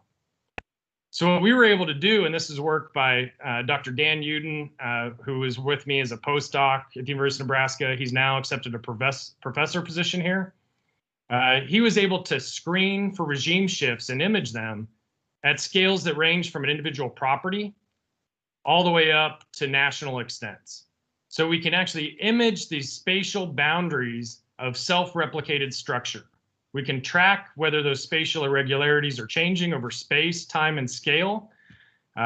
We actually had 4,000 computing hours when we first did this. It's by far the most computationally challenging thing we'd ever done. We were running it through Google servers at first. We've now got this much faster, but it just shows like this is a big data problem to implement that body of theory. And we can see multiple scales in the system and how these regime shifts are playing out. What I like about this is this creates a great advancement in ecology. This is actually something we got with NSF funding that was part of a $4 million grant, where we can now screen for change prior to having adverse impacts occur in some of our ecosystems. We can screen for problems before they occur using certain metrics that are what they use in medicine, in things like aneurysms, that all these things give spatial irregularities. So we use spatial imaging to look for variance that is irregular, that warns of something as soon as possible, because like we want to get on cancer before it changes our way of life. So if we can screen for that, we can act on it better. So this body of work of leveraging spatial imaging to prevent and detect as early as possible certain problems that we want to avoid are key, because if they get to a certain scale, it's like we don't have enough money or our entire way of life has changed in terms of how we try and do ecosystem management. The scale of this is so critical. So what does this look like? And this really starts to get to a resilience planning approach. So what we can do is we can look at which transition, which regime shift is of greatest concern. So if we were looking at things historically in the sandhills, we might say bare ground and erosion, right? Like erosion might be it. Well, bare ground would then be the functional group represented in the RAD. So what we're looking for is a perennial versus bare ground multivariate signal. And what we're seeing is like, do those things coexist, or are we seeing that where you have lots of bare ground, you don't have lots of perennials? They actually exclude each other. That's what represents alternative states. So do we detect a signal? If the answer is no, it would look like this in our maps. If the answer is yes, you start to see this signal pop. Well, we don't care if there's a signal, because if it's transient, it'll pop and then it goes away. So this was actually the Gothenburg wildfire in the Les Canyons. It pops one year in the signal because the fire burned the perennial grasses and so forth. Well, you get a bare ground signal, but it went away, right? The system recovered over time. So we don't care about transient signals because the system can recover without our intervention. We also are looking at persistent signals that are stationary. Maybe we don't care about those because they're stationary. So this would be classically like if we use woody plants as an example, what we'd want to see from like windbreaks, right? We want a persistent stationary signal over time. What we want to avoid is persistent non-stationary signals. This is what is our problem space. See how the signal pops, but now look at how it's expanding and changing its scale. Well, what does that mean? It means that one regime is winning at the expense of the other. And that's where these big questions play out. Like, what does this mean for that system? So this number 6 is the one that I think we're most concerned about.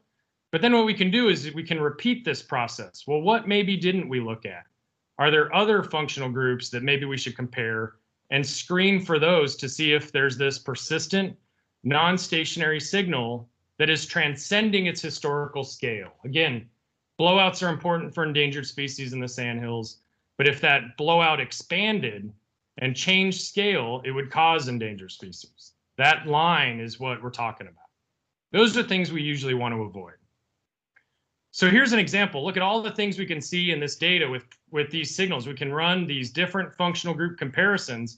And this is actually for the Niobrara Valley wildfire complex that's on TNC property. Well, do we see a persistent signal? Yes, perennial versus tree. So here's the tree corridor. And then you have this perennial sandhills on the south end and this kind of perennial and pasture land on the north end.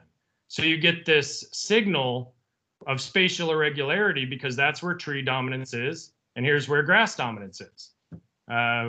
Cool. Like, well, do we see that? See how persistent and stationary that is over time? And then boom, look at right there. Look at how that got disrupted. So this is what the wildfire did. It disrupted. It didn't change the grassland complex. It, of course, famously like killed almost all the ponderosa trees in that area. So we can see that signal of spatial irregularity, and we can see how it changed. This is very new. We couldn't do that before. But in addition, look right here. See that signal? There's an outline. That's the perimeter of the wildfire because you have spatial similarity of bare ground right after the wildfire in that 2012 signal. And of course, you have perennial all around it. So what you get is this boundary that emerges. And that's the result of this type of signal of where is bare ground winning versus perennial winning. But it went away. Erosion wasn't the big problem here. It's the fact that the tree dominance collapsed, the grassland recovered. So we can see how spatial context of these regimes change over space and time and how that changes their scale. So most would view this as undesirable from the forest standpoint because it changed the scale at which our forests occur and how they function. Usually we want to avoid that change in scale. All right, here's another example. This is an example from the Les Canyons. Like, look at this boundary here, and it just shows what we can do. So just, can we identify where alternative states occur? This is a huge advancement for rangeland ecology and management. It's been one of the biggest things we've tried to do in ecology is where are these states located spatially and at what scale? We can identify where they occur. We can identify where one ends and another begins, and we can understand this complex change in the scale of transitions happening over time. So this just shows kind of a methodological and technical approach of how we've been able to do that and run it. But ultimately, you get this signal popping tied to the boundaries. It's a signal of spatial irregularity. There's no signal here because there's trees next to trees, next to trees, next to trees. No signal here because there's grass next to grass, next to grass. This is the boundary separating two ecological regimes. What we care about is if these boundaries tend to change over time. And that's what we have. A non-space stationary boundary moves where one regime starts to win over the others. And that has important implications for ecosystem services. Now, in this landscape in particular, why does it matter to management? If you wait and if you don't avoid regime shifts, it changes how the system functions. So this is a system where all this area was managed and it was burned. The grassland was burned, the woody plants were burned. So it's that reset button, right? In this system, how long before cedar starts coming back? Well, where there was a regime dominated by cedar, we had cedar seedlings coming back within 2 years. Where it was grassland, right next to it, cedar seedlings weren't coming back for up to 12 to 15 years, given our data. So what did you lose? Well, basically you lost the project lifespans. Your treatments, you have to spend more time rehabilitating grassland if you let regime shifts happen. You want to prevent large-scale regime shifts at all costs. This costs ranchers money. It costs taxpayers funding restoration programs more money. It's the result of you're not going to restore grassland immediately. You have to rehab this now because it wants to be dominated by trees, in this case, eastern red cedar. Preventing regime shifts is critical, especially at large scales. It's critical for the safety and health of our forests. It's critical for our rangelands. These kind of signals help us understand that, tied to especially, wow, it's going to come right back if you wait to act. So that's a big deal. Like, just looking at that information and data, what does that mean? Well, think about this from a producer standpoint. It costs more to treat this area than it does if we prevent this from happening in the first place. But not only does it cost more, now they have to rehab it because we let rangeland turn into more cedar-dominated state or woody-dominated state or cheatgrass-dominated state. If we have these regime shifts play out, like fundamentally, we expect this signal now, and we've been able to now document that in our systems. So the cost of management goes up, the cost of the impact goes up, the production for the landowner on rangeland goes down. This is that double whammy that's really been hurting us with policy implementation. We assumed that the project lifespan here would be the same as prevention. It's not the case. If we let regime shifts happen, it's much harder to get back what we should have prevented in the first place. So let me show you the big picture then. What does this actually look like at these scales? So this is what our biome looked like in 2000. We can now image where regimes take place at any range of scales. So this is the Rocky Mountains, right? Here's the Black Hills of South Dakota. So of course it pops because there's trees embedded within a sea of grass around it. The Pine Ridge, the Niobrara Valley, Halsey National Forest. All of these things, right? Like, here's our biome. This is everywhere blue is more dominated by grass. Everywhere red is more dominated by woodies. This Great Plains grassland biome. This is what I say is like, think about what Halsey looks like in the Sandhills. Everywhere red looks more like it than it does like grasslands. And the yellow is all this diffuse spread and everything else that's the tension of where grasses and trees or grasses and woody plants are not coexisting. So look at how this signal, like this is a biome. Biomes are our largest biological unit of organization below the biosphere. These have been conserved since the last ice age. Even with all the anthropogenic impacts, our biomes have still been largely conserved. But that's what it looks like in 2018. So again, this is what we're showing you is the signal of the biome boundary. There's a lot of variability and so forth within it. But woody plants are winning over grasslands, and it's changing the scale of our biome. What that means is that in rangelands, think of it like the biosphere. Let's go up one scale of biological organization. What would happen if the world shrunk? It would probably change our way of life. Like, as biomes shrink, it changes our way of life. It's going to change ecosystem services.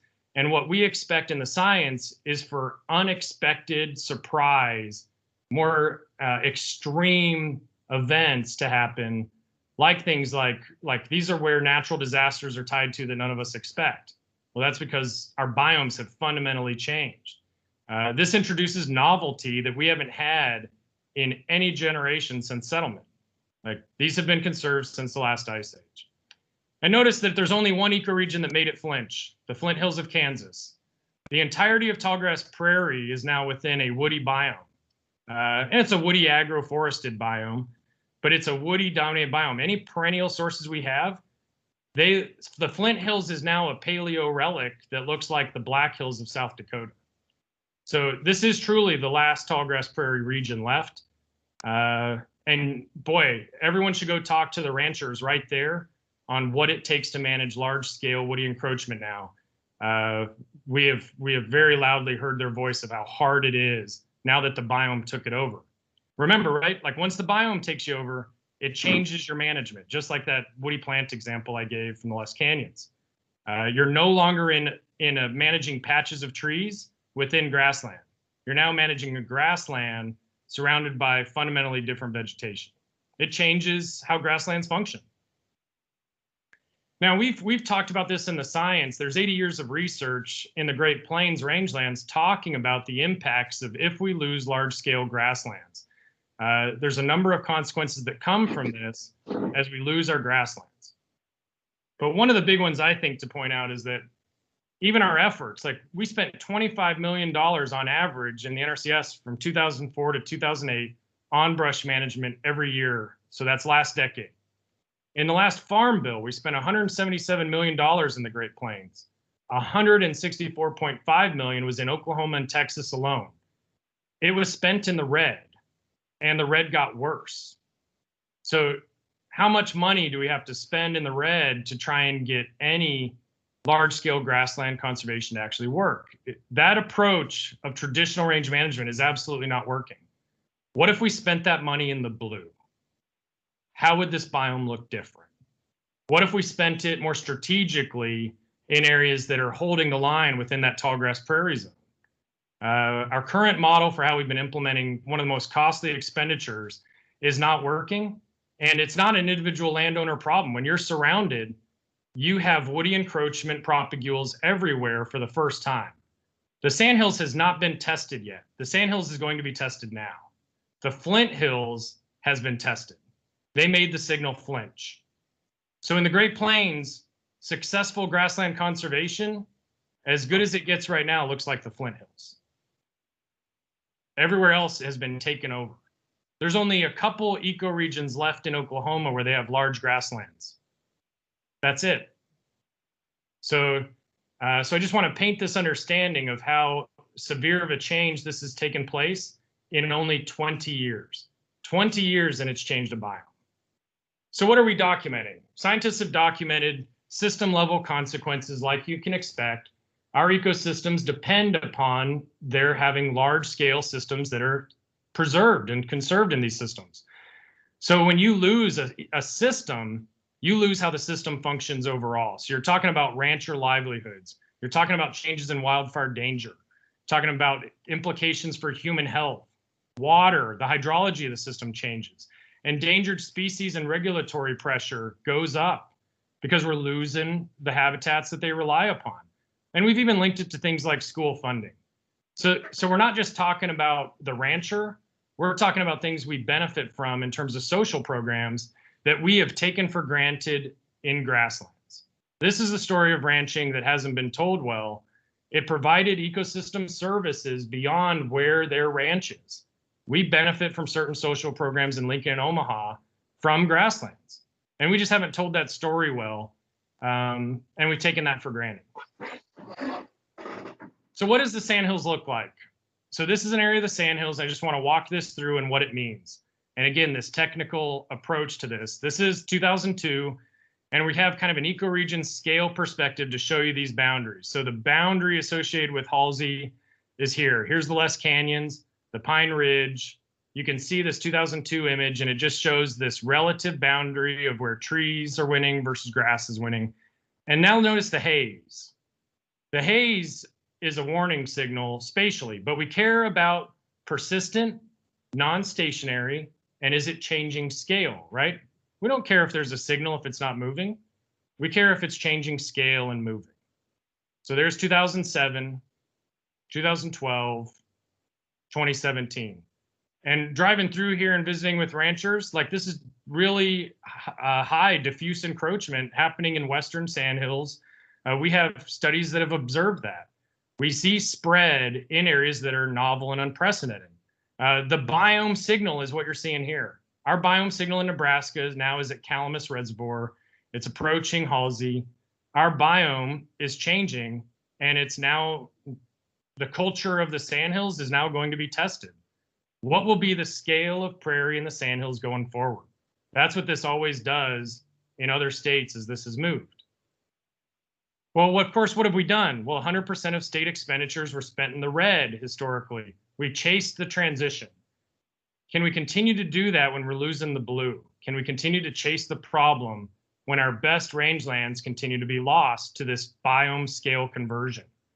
And hey, just so everybody knows, this is a central failure of the range model and how the science and education trains people.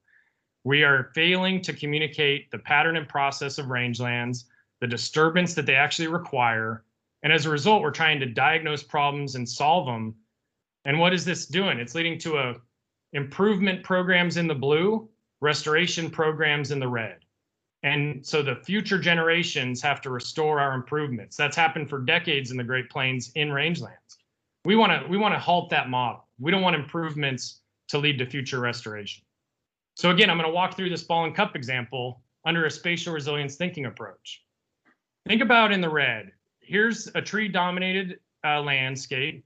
And what do we want to do? Well, we want to have management that pushes the ball back to grassland in certain instances. So, all right, that's what we're doing in the red. In the blue areas, we've got grassland, and so the ball's over here. Well, what happens over time? Well, that arrow represents management and the energy required to push it, right? But the more the red keeps showing up, the more that the resilience of the woody-dominated state is building over time. It's building resilience, which is why it reinvades so much faster over time. So what happens? It requires more management force. It requires more expenditures. And this has been documented in other states and in Nebraska that this is actually happening. Resilience is building because the scale of our management isn't keeping up with the scale of conversion and change. So this chasing the problem, the resilience of what a lot of groups don't want is expanding. And what's even worse, the resilience of what you do want is now eroding. So what are we doing in the blue? Well, we're not putting in feedbacks that prevent the encroachment and this expansion of the woody regime. We plant fences, we plant trees, we prevent fires.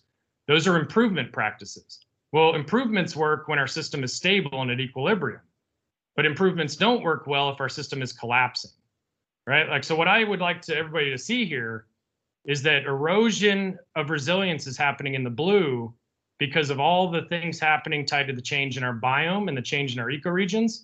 As a result, it's so much easier to slip now once there's enough pressure over time.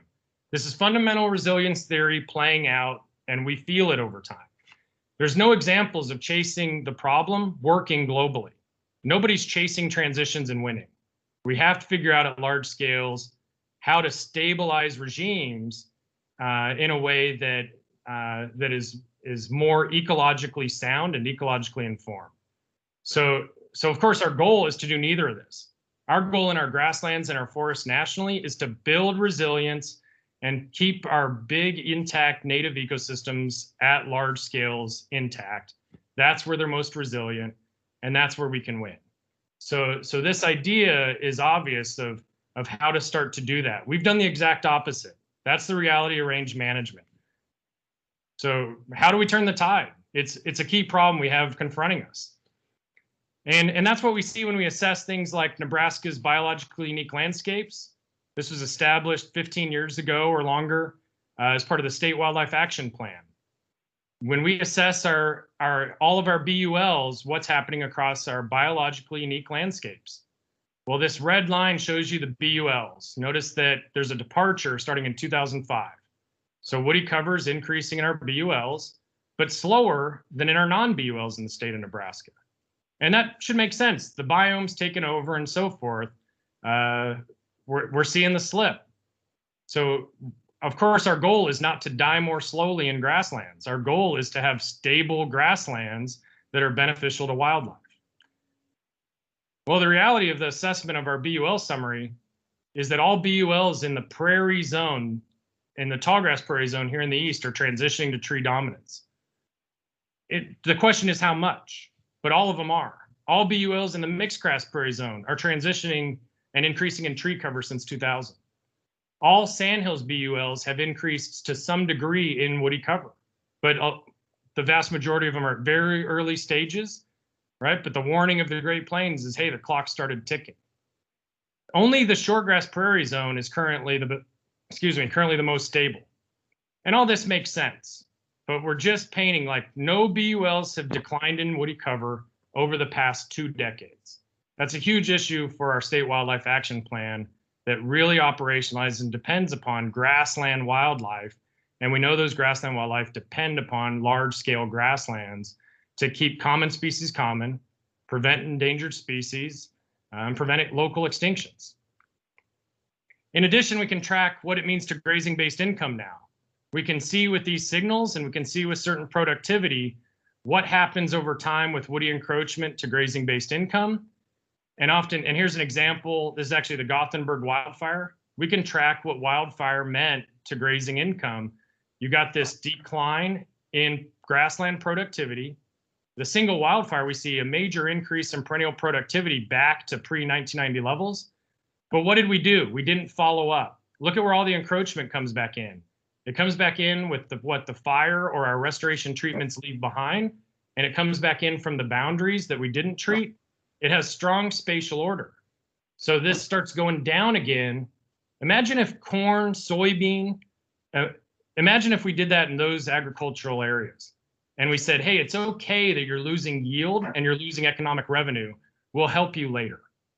That's what we're doing in rangelands. Our best management guidelines actually reinforce that it's okay that we're losing yield and total economic value.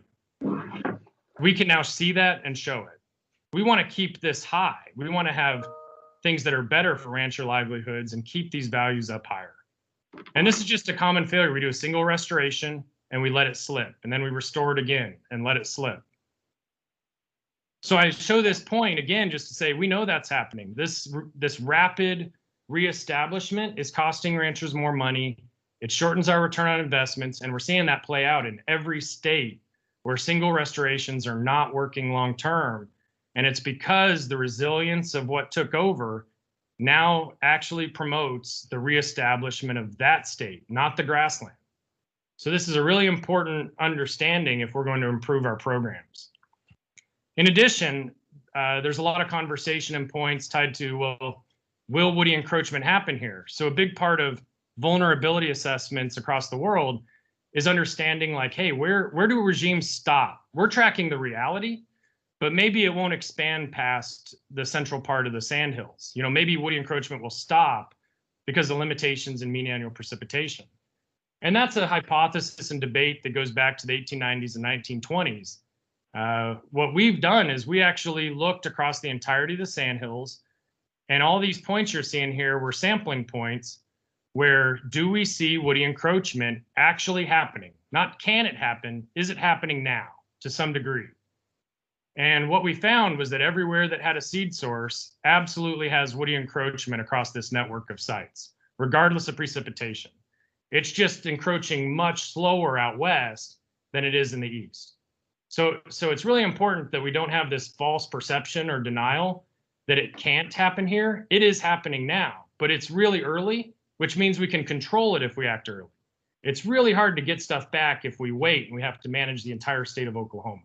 So there's a real opportunity here to think of how to strike early and often, but understanding that, yes, this hypothesis that it won't happen was incorrect. That's been now rejected. We have this paper out in review. We observe it. It's not, it can happen. These are observations on landscapes. Doesn't mean it will, just means that it is happening across a network when we see seed sources in multiple locations in the sandhills. But we're not alone. I just want to take a step back. We are not alone in this. This is a global grassland biodiversity crisis.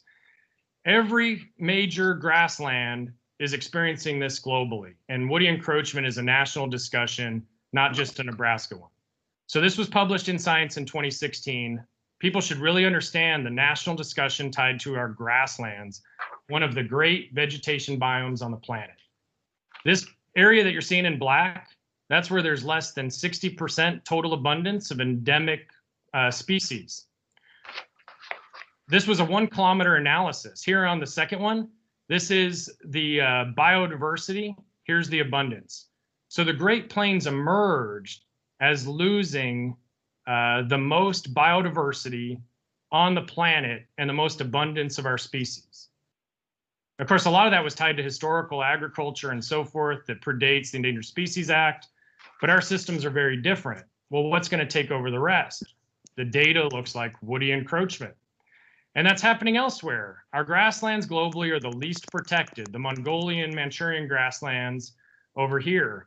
There's actually efforts to have 30% of that in protected areas. You look at the southern area of Africa. This is there's actually the Serengeti Volcanic National Grasslands down here. These are all areas that have lost significant portions of abundance and biodiversity. So this is a global issue we're facing, and we're in this together in terms of our grassland heritage. But man, we know more about what's happening in tropical rainforests for good reason than we do in our own backyard in grasslands. And of course, there's a lot of work now where, look at that number right there. Grassland birds declining on the planet more than any other group of birds. Like large intact grassland habitats, #1 predictor. And it's slipping. And it's slipping in the state of Nebraska. So here's what the last grasslands look like in the Great Plains. We still have some of the most impact grasslands remaining in the world for now. The #2 most intact grassland in the world, based on analysis that Reinhard Schultz in my lab did, is right there. The Sandhills of Nebraska is the #2 most intact remaining grassland in the world. Look right there, that's the Flint Hills. That's what the #4 intact true prairie looks like, based on how they classify it. That's what #4 looks like. You're talking about Serengeti National Volcanic Grasslands, Mongolian Manchurian grasslands. These are the iconic grasslands left. This is our best shot nationally, internationally, for where we have grasslands remaining. It's rare. I know I get the luxury of seeing grasslands in multiple places around the world and in multiple places in the Great Plains. That is absolutely rare. And we are now at the point where we're going to get tested of, are we able to conserve that region? And of course, you look at the southwest of Nebraska, we do have patches that are still large and intact. How can we act to keep them that way? The more effective management process is to manage the invasion process, manage the encroachment process, right? We have always waited in rangelands to say, hey, wait till there's a state transition, then we're going to spend huge dollars to restore it. By the way, it encroaches faster after the initial transition than it did the first time. So that was our technical guidance. When we put this together, this is how encroachment happens. Encroachment happens because a mature tree creates a seed that produces a baby, right? That's the recruitment pathway. We have never managed recruitment, which is encroachment 101, invasions 101. The earlier we manage these processes, the better. So if we're going to keep large areas intact, we need to understand the biological realities of how encroachment happens. And we need to find solutions that can better manage that process in creative ways. So I just want to walk through this. Like, we have spent all of our money on reactive focus, and we ignored this. We assumed that we could react and keep our system stable. We've done that for decades with tons of money, literally hundreds of millions of dollars in the last farm bill. It does not work at large scales at all. Proactive focus can work, but we got to try something different. And in addition, like, this is great for the Sandhills, has been easier to manage than other areas like that have had encroachment. It's the good old days. Grasslands were treeless at large scales without seed. Once we get seed coming in, that grassland's functioning differently. So I want everybody to see technically that a treeless grassland, it functions differently though if it has seed coming in versus if it doesn't. Those feedbacks in the system are changing, which is that key point of spatial resilience. Well, what could we do? Well, we could do high maintenance boundary management if there's seed sources in these areas. Like, hey, there's a seed source, maybe it's a windbreak. We want to keep that windbreak. Well, you have a high maintenance system now. That windbreak poses a risk to your intact grasslands. Great, let's manage that risk. Others might be, hey, we've had this encroachment play out. We're going to manage that seed source because we want to have the good old days of just managing rangeland. Great. There's a better way of creating a more diverse solutions process if we understand the biological realities and then put a more diverse plan in place spatially. How do you manage the recruitment phase, the early successional brush, that kind of thing? So let me just walk you through an example of this quickly. Example number 1, that right there is a myth. That's where we spent all our money. That does not happen. The most likely outcome of a restoration treatment does not take you back to an intact, healthy grassland. That doesn't happen. There's all this evidence showing that's not the case. A single restoration doesn't do that. This is kind of what we sold, but it's not the reality. This is the reality.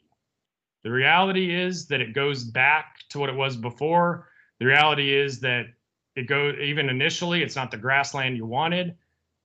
The most likely outcome of a single restoration is that over time it goes back to what you just treated, which is why in Texas they say that they sell the ranch 3 times to pay for brush management. It's that expensive over time to keep doing this. Well, what do we actually have to do? Well, the reality of a single restoration, if you're starting here, is you have to deplete the seed bank. Those are things happening following like the Anderson Creek wildfire in Kansas. All right, well, we have a bunch of rangeland production now. Let's keep that rangeland and let's deplete the seed bank in those areas. They're doing that in Burley, Idaho as well. The seed bank of juniper is short-lived in grasslands. Like if you want an intact treeless grassland, this is actually the reality of what that would take. Multiple interventions are needed. It's rehab. It's not a single restoration. But let's say you're not looking at something intact. Let's say you have, like in this example in Nebraska, a windbreak here. Well, only fire can keep it in the dispersal phase. Fire can consume seed. Doesn't mean it'll consume all of it, but it can consume seed. Well, what if we had high maintenance boundary management around seed sources? You could keep it in the dispersal trap, but this is riskier, right? It's riskier if you're trying to manage grasslands long-term because it can slip. It can slip to the recruitment phase. Well, then maybe you're getting the loppers, this early detection, rapid response. But if your desire is grasslands and grasslands at larger scales, you're trying to avoid new seed sources from encroachment taking place. But every time this slips from a rangeland producer standpoint, your risk is increasing. And that's just fundamentally because your exposure is increasing, your sensitivity to the transition's increasing, all of those things I showed earlier. To do this is totally a game of risk. If you're going to manage encroachment and try and keep it in that trap, there's not any examples long-term in the Great Plains of that working. It eventually slips to a state transition over time. So I view that as a huge game of risk. Try and avoid, especially though, a state transition. Our systems change under a state transition. We want to avoid that for the ecosystem services we desire. But that's the hard way. Everything I just showed, notice that we were starting over here on the left. So on this call, we can do things the easy way or we can do them the hard way. The easy way is to keep our grasslands intact. It's easier, it's cheaper, it's less money for producers. Our grassland wildlife don't start declining because they're sensitive to woody plants. This is the good old days of range management. So the more we keep some things this way, it is just fundamentally easier than if we have to try and rehabilitate these systems or keep them in a woody plant trap. So this new philosophy, I can see so many ways that diverse groups could think of skinning this cat, right? Like there's a bunch of ways that people could come up with putting management onto this. Like there's something on this for everybody on how to do it. And I think that's what's needed. Realize what we've asked producers is this right here. Traditional guidance is reactive and it forces us to manage everywhere. So in this example, 100% of your funds are going to expensive brush management. It's like waiting to call out emergency care. It's reactive, lower success. Keep your areas intact, protect the core areas, and be preventative. So if we treat with our traditional model 5,000 acres, well, having a workshop in the Sandhills, the cheapest I found in the Great Plains, $150 an acre. We are asking producers to spend money on a treatment that's $750,000 to treat 5,000 acres. And look at that map on the left. We have a lot more acres to treat. At $1,000 per acre, that's $5 million. That's what it starts costing as you go south in other workshops with producers in Oklahoma and Kansas. It can get up to $1,000 per acre. So this is kind of two different ranges of the cost. That's what it would take to treat one time 5,000 acres. And by the way, it requires rehab. Our traditional guidance is reactive. It forces us to manage every square inch of land. To treat 500,000 acres, which literally required, would cost $75 million. That's almost half of what was spent on the last farm bill in the Great Plains on brush management. It's literally what we're doing. We don't have the money to scale up for multiple interventions to rehab rangeland. We have to be more proactive and do preventative care. Oh, by the way, while control costs skyrocket, income for rangeland producers crashes, right? Because they're losing ranch income because it's taken it out of ag production. So there's the old guidance. We waited to say it was a resource concern until there. The new guidance is that the resource concern is all around us. The resource concern is when that regime is now moving into what was intact rangeland. So the new guidance is focus earlier on the process. Start understanding how to be more proactive. We can scale up management because it's cheaper. That's really led to multiple threats nationally, talking about protect the core, defend the core, grow the core. And we can start to work with landowners to put that in place. And I think multiple groups could do that. Like, what are the ways we could co-produce scenarios to better manage encroachment spatially, rather than just say it's not going to happen here, it is going to happen here. Oh, we'll wait until it's 20% cover and then act. All those things are we're losing ground over time. We need a more proactive spatial strategy, and that's being implemented in the Great Plains now. And that's what's really led to some of this efforts that Neil talked about. So this idea that's being led by producers that we can scale up and be more proactive and conserve grasslands, that's really led to something that we saw the state conservationists in the NRCS step forward and say, hey, look at what's happening globally with grasslands. Look what's happening across the Great Plains. We are tasked with helping to manage rangelands, keep it intact. How can we actually implement these ideas that producers are also calling for at larger scales and ramp this up? This is a new grassland conservation initiative of ramping up our ability to keep grasslands intact and the ecosystem services we want for grasslands intact. So this is a huge effort. This was a great sign from the NRCS of moving that forward. What happened next is that nationally, the Working Lands for Wildlife program said, you know what? We're going to create a Great Plains Grasslands initiative because of the changes that's occurring in the Great Plains. And we need to get ahead of that before regulatory pressure starts to come down because of all the grassland birds we're losing. So their program now mirrors Sage Grouse Initiative. Look at the geographic representation of the Sage Grouse Initiative. The Great Plains grassland biome is now represented. And what they're wanting to know is, where do we have intact grasslands within the Great Plains? Where do we have our wildlife values? And where's there the cultural will that wants grasslands? Where that happy bullseye hits, that's where we're going to have the best outcomes for working lands for wildlife. This is a huge change, and it's the first big scaling up to better address working lands tied to grasslands and wildlife that thrive in them. So that Venn diagram, that's the key. That's the charge they've asked the states. So what they do, they said, hey, show us where your best core grasslands are. So I did a walkthrough with Idaho on what was a cheatgrass challenge to say, look at this regime dominated by cheatgrass. Most of the money was spent in the Snake River corridor. Wildfires are happening there all the time. It's dominated by cheatgrass. While we're spending our money there, what's happening? Cheatgrass was starting to move into their cores. So what are we doing? Like, we're chasing the problem and we're losing the resilience of our best areas. Well, as they walked through and saw all that work, they came up with a mantra of defend the core, grow the core over time. Here's what it looks like. These are their core rangelands that don't have cheatgrass dominance in them. Where do those core areas exist? And then where's your wildlife stronghold? So in the out west, they say that they did that work showing 75% of birds occur on 25% of the land area. So rather than just one bird like the lesser prairie chicken, we now can look at multiple species to tie that to working lands. And then finally, where's there the cultural will? Where are landowners wanting to keep grasslands intact? And how do we better help them do that? That's that bullseye that they're looking for. So the next steps in the plains, they were tasked with identifying priority areas to anchor conservation.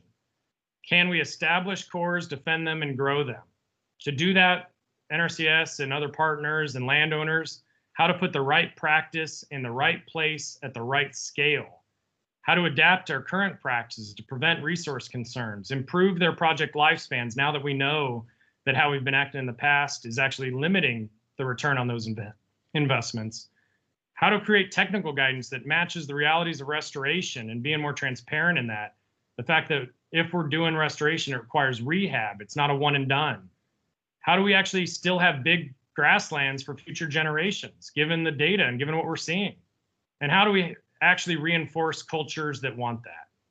These are things that we haven't done as well in grasslands as we have other ecosystems like forests and coral reef conservation and marine environments. We just haven't done this as well of reinforcing that culture, reinforcing these ecosystems and conserving them. So what does that start to look like? That's what cultural will starts to look like in the room. Ranchers identifying this, what ends up being a 500,000 acre region here that they're targeting as a priority area for grassland conservation. And this is where there's a stronghold of lesser prairie chicken. The lesser prairie chicken, of course, is highly sensitive to things like eastern red cedar. So how to create an area where we have some of our best wildlife habitat and ranching land intact, and we can really reinforce that because the biome is now hitting them. The woody dominated biome is now hitting them. They're getting more pressure than they've ever had for further encroachment. And then you identify these priority areas, and the idea was put crowns on a map, and that's due nationally from headquarters on October 15th. So this was that initial proposal for Nebraska. What should this look like for Nebraska? Well, Nebraska still has large grasslands intact. So you look at this map on the left. Here's everywhere that it's less than 5% woody cover. You can see the sand hills, and you can see the southwestern portion of the state as two big regions that aren't part of Nebraska's Natural Legacy Project. But what's cool about Nebraska is there was all that work done over 15 years ago to really do what the NRCS was talking about for this program. Where are these bigger landscapes that we can create strongholds that are needed for grassland wildlife? So it just seems to make sense of, hey, what do we have that's large, intact, and the cultural will to act with wildlife values in them, and combine that with the efforts that led to the Nebraska Legacy Project. That gives you this map. And what that means is that within these, there's the opportunity to create cores that are less vulnerable to the threats that our grasslands are facing. Create these cores, reduce that vulnerability, and let's make it easier for ranchers to create generational sustainability of working lands that also benefit our wildlife and other ecosystem services. So this was the idea. This is that initial example of what that could look like. And this isn't stuck in stone or anything like that. It's just, hey, here's the initial example if we take both the BULs tied to grasslands, plus those two regional landscapes that still have a lot of grassland intact. But I want to step back too. It's not just Nebraska. Every state is doing that. And I want to make an important point here. The #1 driver of national rangeland loss since 1999 is woody encroachment. It is #1. So it's not Nebraska, it's not just Utah, it's not just Oregon, it's not just Texas. This is the #1 driver of national rangeland loss in this century. Look at annual grasses in Forbes. This is where they have a cheatgrass issue. Oregon, Idaho, Nevada. Well, look at that. That's an annual indicator. Here's how much annuals have increased across millions of acres. And the red shows land area where it's significantly declining trend. Trees have a significant increasing trend over twice as much area as any other functional group in rangelands. And they have decreased the least. So we just haven't had a good large-scale strategy for woody encroachment. It is the #1 driver of rangeland loss in the Western United States on rangelands. This is the challenge that the group faces. So all of these groups are talking about how do we deal better with woody encroachment? Our strategy has not worked nationally. And I think this is the big take home. Because of that, what have we seen happen? The Working Lands for Wildlife program put $750 million on the ground in conservation last decade. From my understanding, that's not the partnerships, that's not the science funding, it's not that, that was on the ground. 750 million bucks. Like, this is now the largest grassland conservation initiative since the Conservation Reserve Program. We haven't had one. We haven't had a Great Plains grassland conservation initiative that was really focused on conserving grasslands. So is it any wonder that we're losing lots of grasslands and so forth? We haven't had it here. The Great Plains Initiative is the biggest since CRP. And the CRP was a retirement program that took land out of ag production. This looks at reinforcing intact grasslands that have cultural and wildlife value for their continued persistence long term. That's a big deal. I just want to relay that of what this could mean long term. CRP is one of the most successful examples of grassland conservation internationally. That was established in the Farm Bill in 1985. So when you see the priority areas for conservation and you think of what we're talking about is finally a big nationally recognized conservation program for grasslands, this is a big opportunity for grassland wildlife and the ranchers that depend on grasslands for their livelihood and other ecosystem services we get. For me, I just appreciate like the leadership that the NRCS has taken to do it, leadership of all the other partners and people that I know have been working on stuff for decades, our ability to connect some of the theory with the science to it. And I'm just excited for what all people can bring to the table so that we can better manage Great Plains ecosystems. So Neil, I think I'll stop there. I appreciate everybody listening to this. And yeah, just thanks again. Thank you, Dirac. That was a wonderful presentation, getting into the technical pieces a bit for us and giving us a pretty broad perspective. So we really appreciate that. I was following along in the chat room and I didn't see any questions posted there, Dirac, related to your presentation. We might be able to take a couple questions if there are. It's always kind of hard in this Teams environment. It's easier to type them into the chat room. And then as always, if there's follow-up questions, feel free to reach out. You can reach out to myself or others here at NRCS that are engaged, or I'm sure Dirac would even field questions as well. The map that Dirac showed, the potential areas in Nebraska, it's a map that we're planning on moving forward with the Working Lands Initiative for our prioritization areas in Nebraska. So if there are any comments or questions, now's the time if you want to slip one in. Otherwise, contact us offline.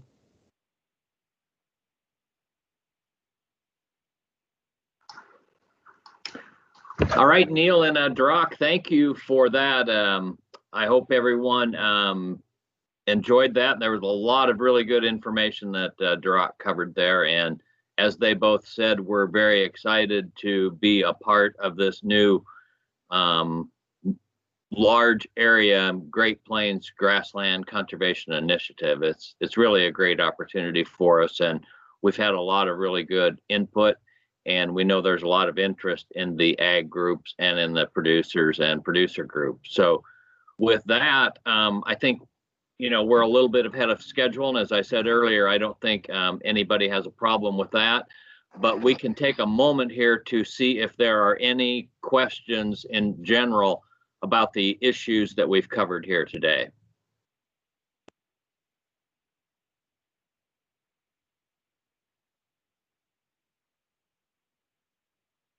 Okay, well, not hearing any, I want to thank Brad. Tammy, sorry, Yeah. I didn't get to the speaker quick enough. Real quick, there were a few people who were online that didn't have names, that only joined as a phone number. And I don't know if that's just because they called in or however, but I would really appreciate if you would send me an email with your name, for one.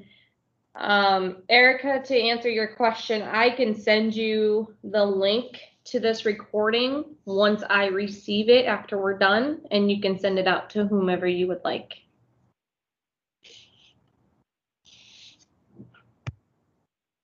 All right, thank you, Tammy. And I was just going to say thanks to Tammy and Brad for coordinating and managing today's call. We continue to gain experience and expertise in using these virtual meeting environments, and I thought today's went really well. So thank you all for that. And I think everyone is appreciative of the rainfall we are receiving the past few days. But I can say I'm anxious for it to warm up a bit now. So have a good rest of the week, everyone.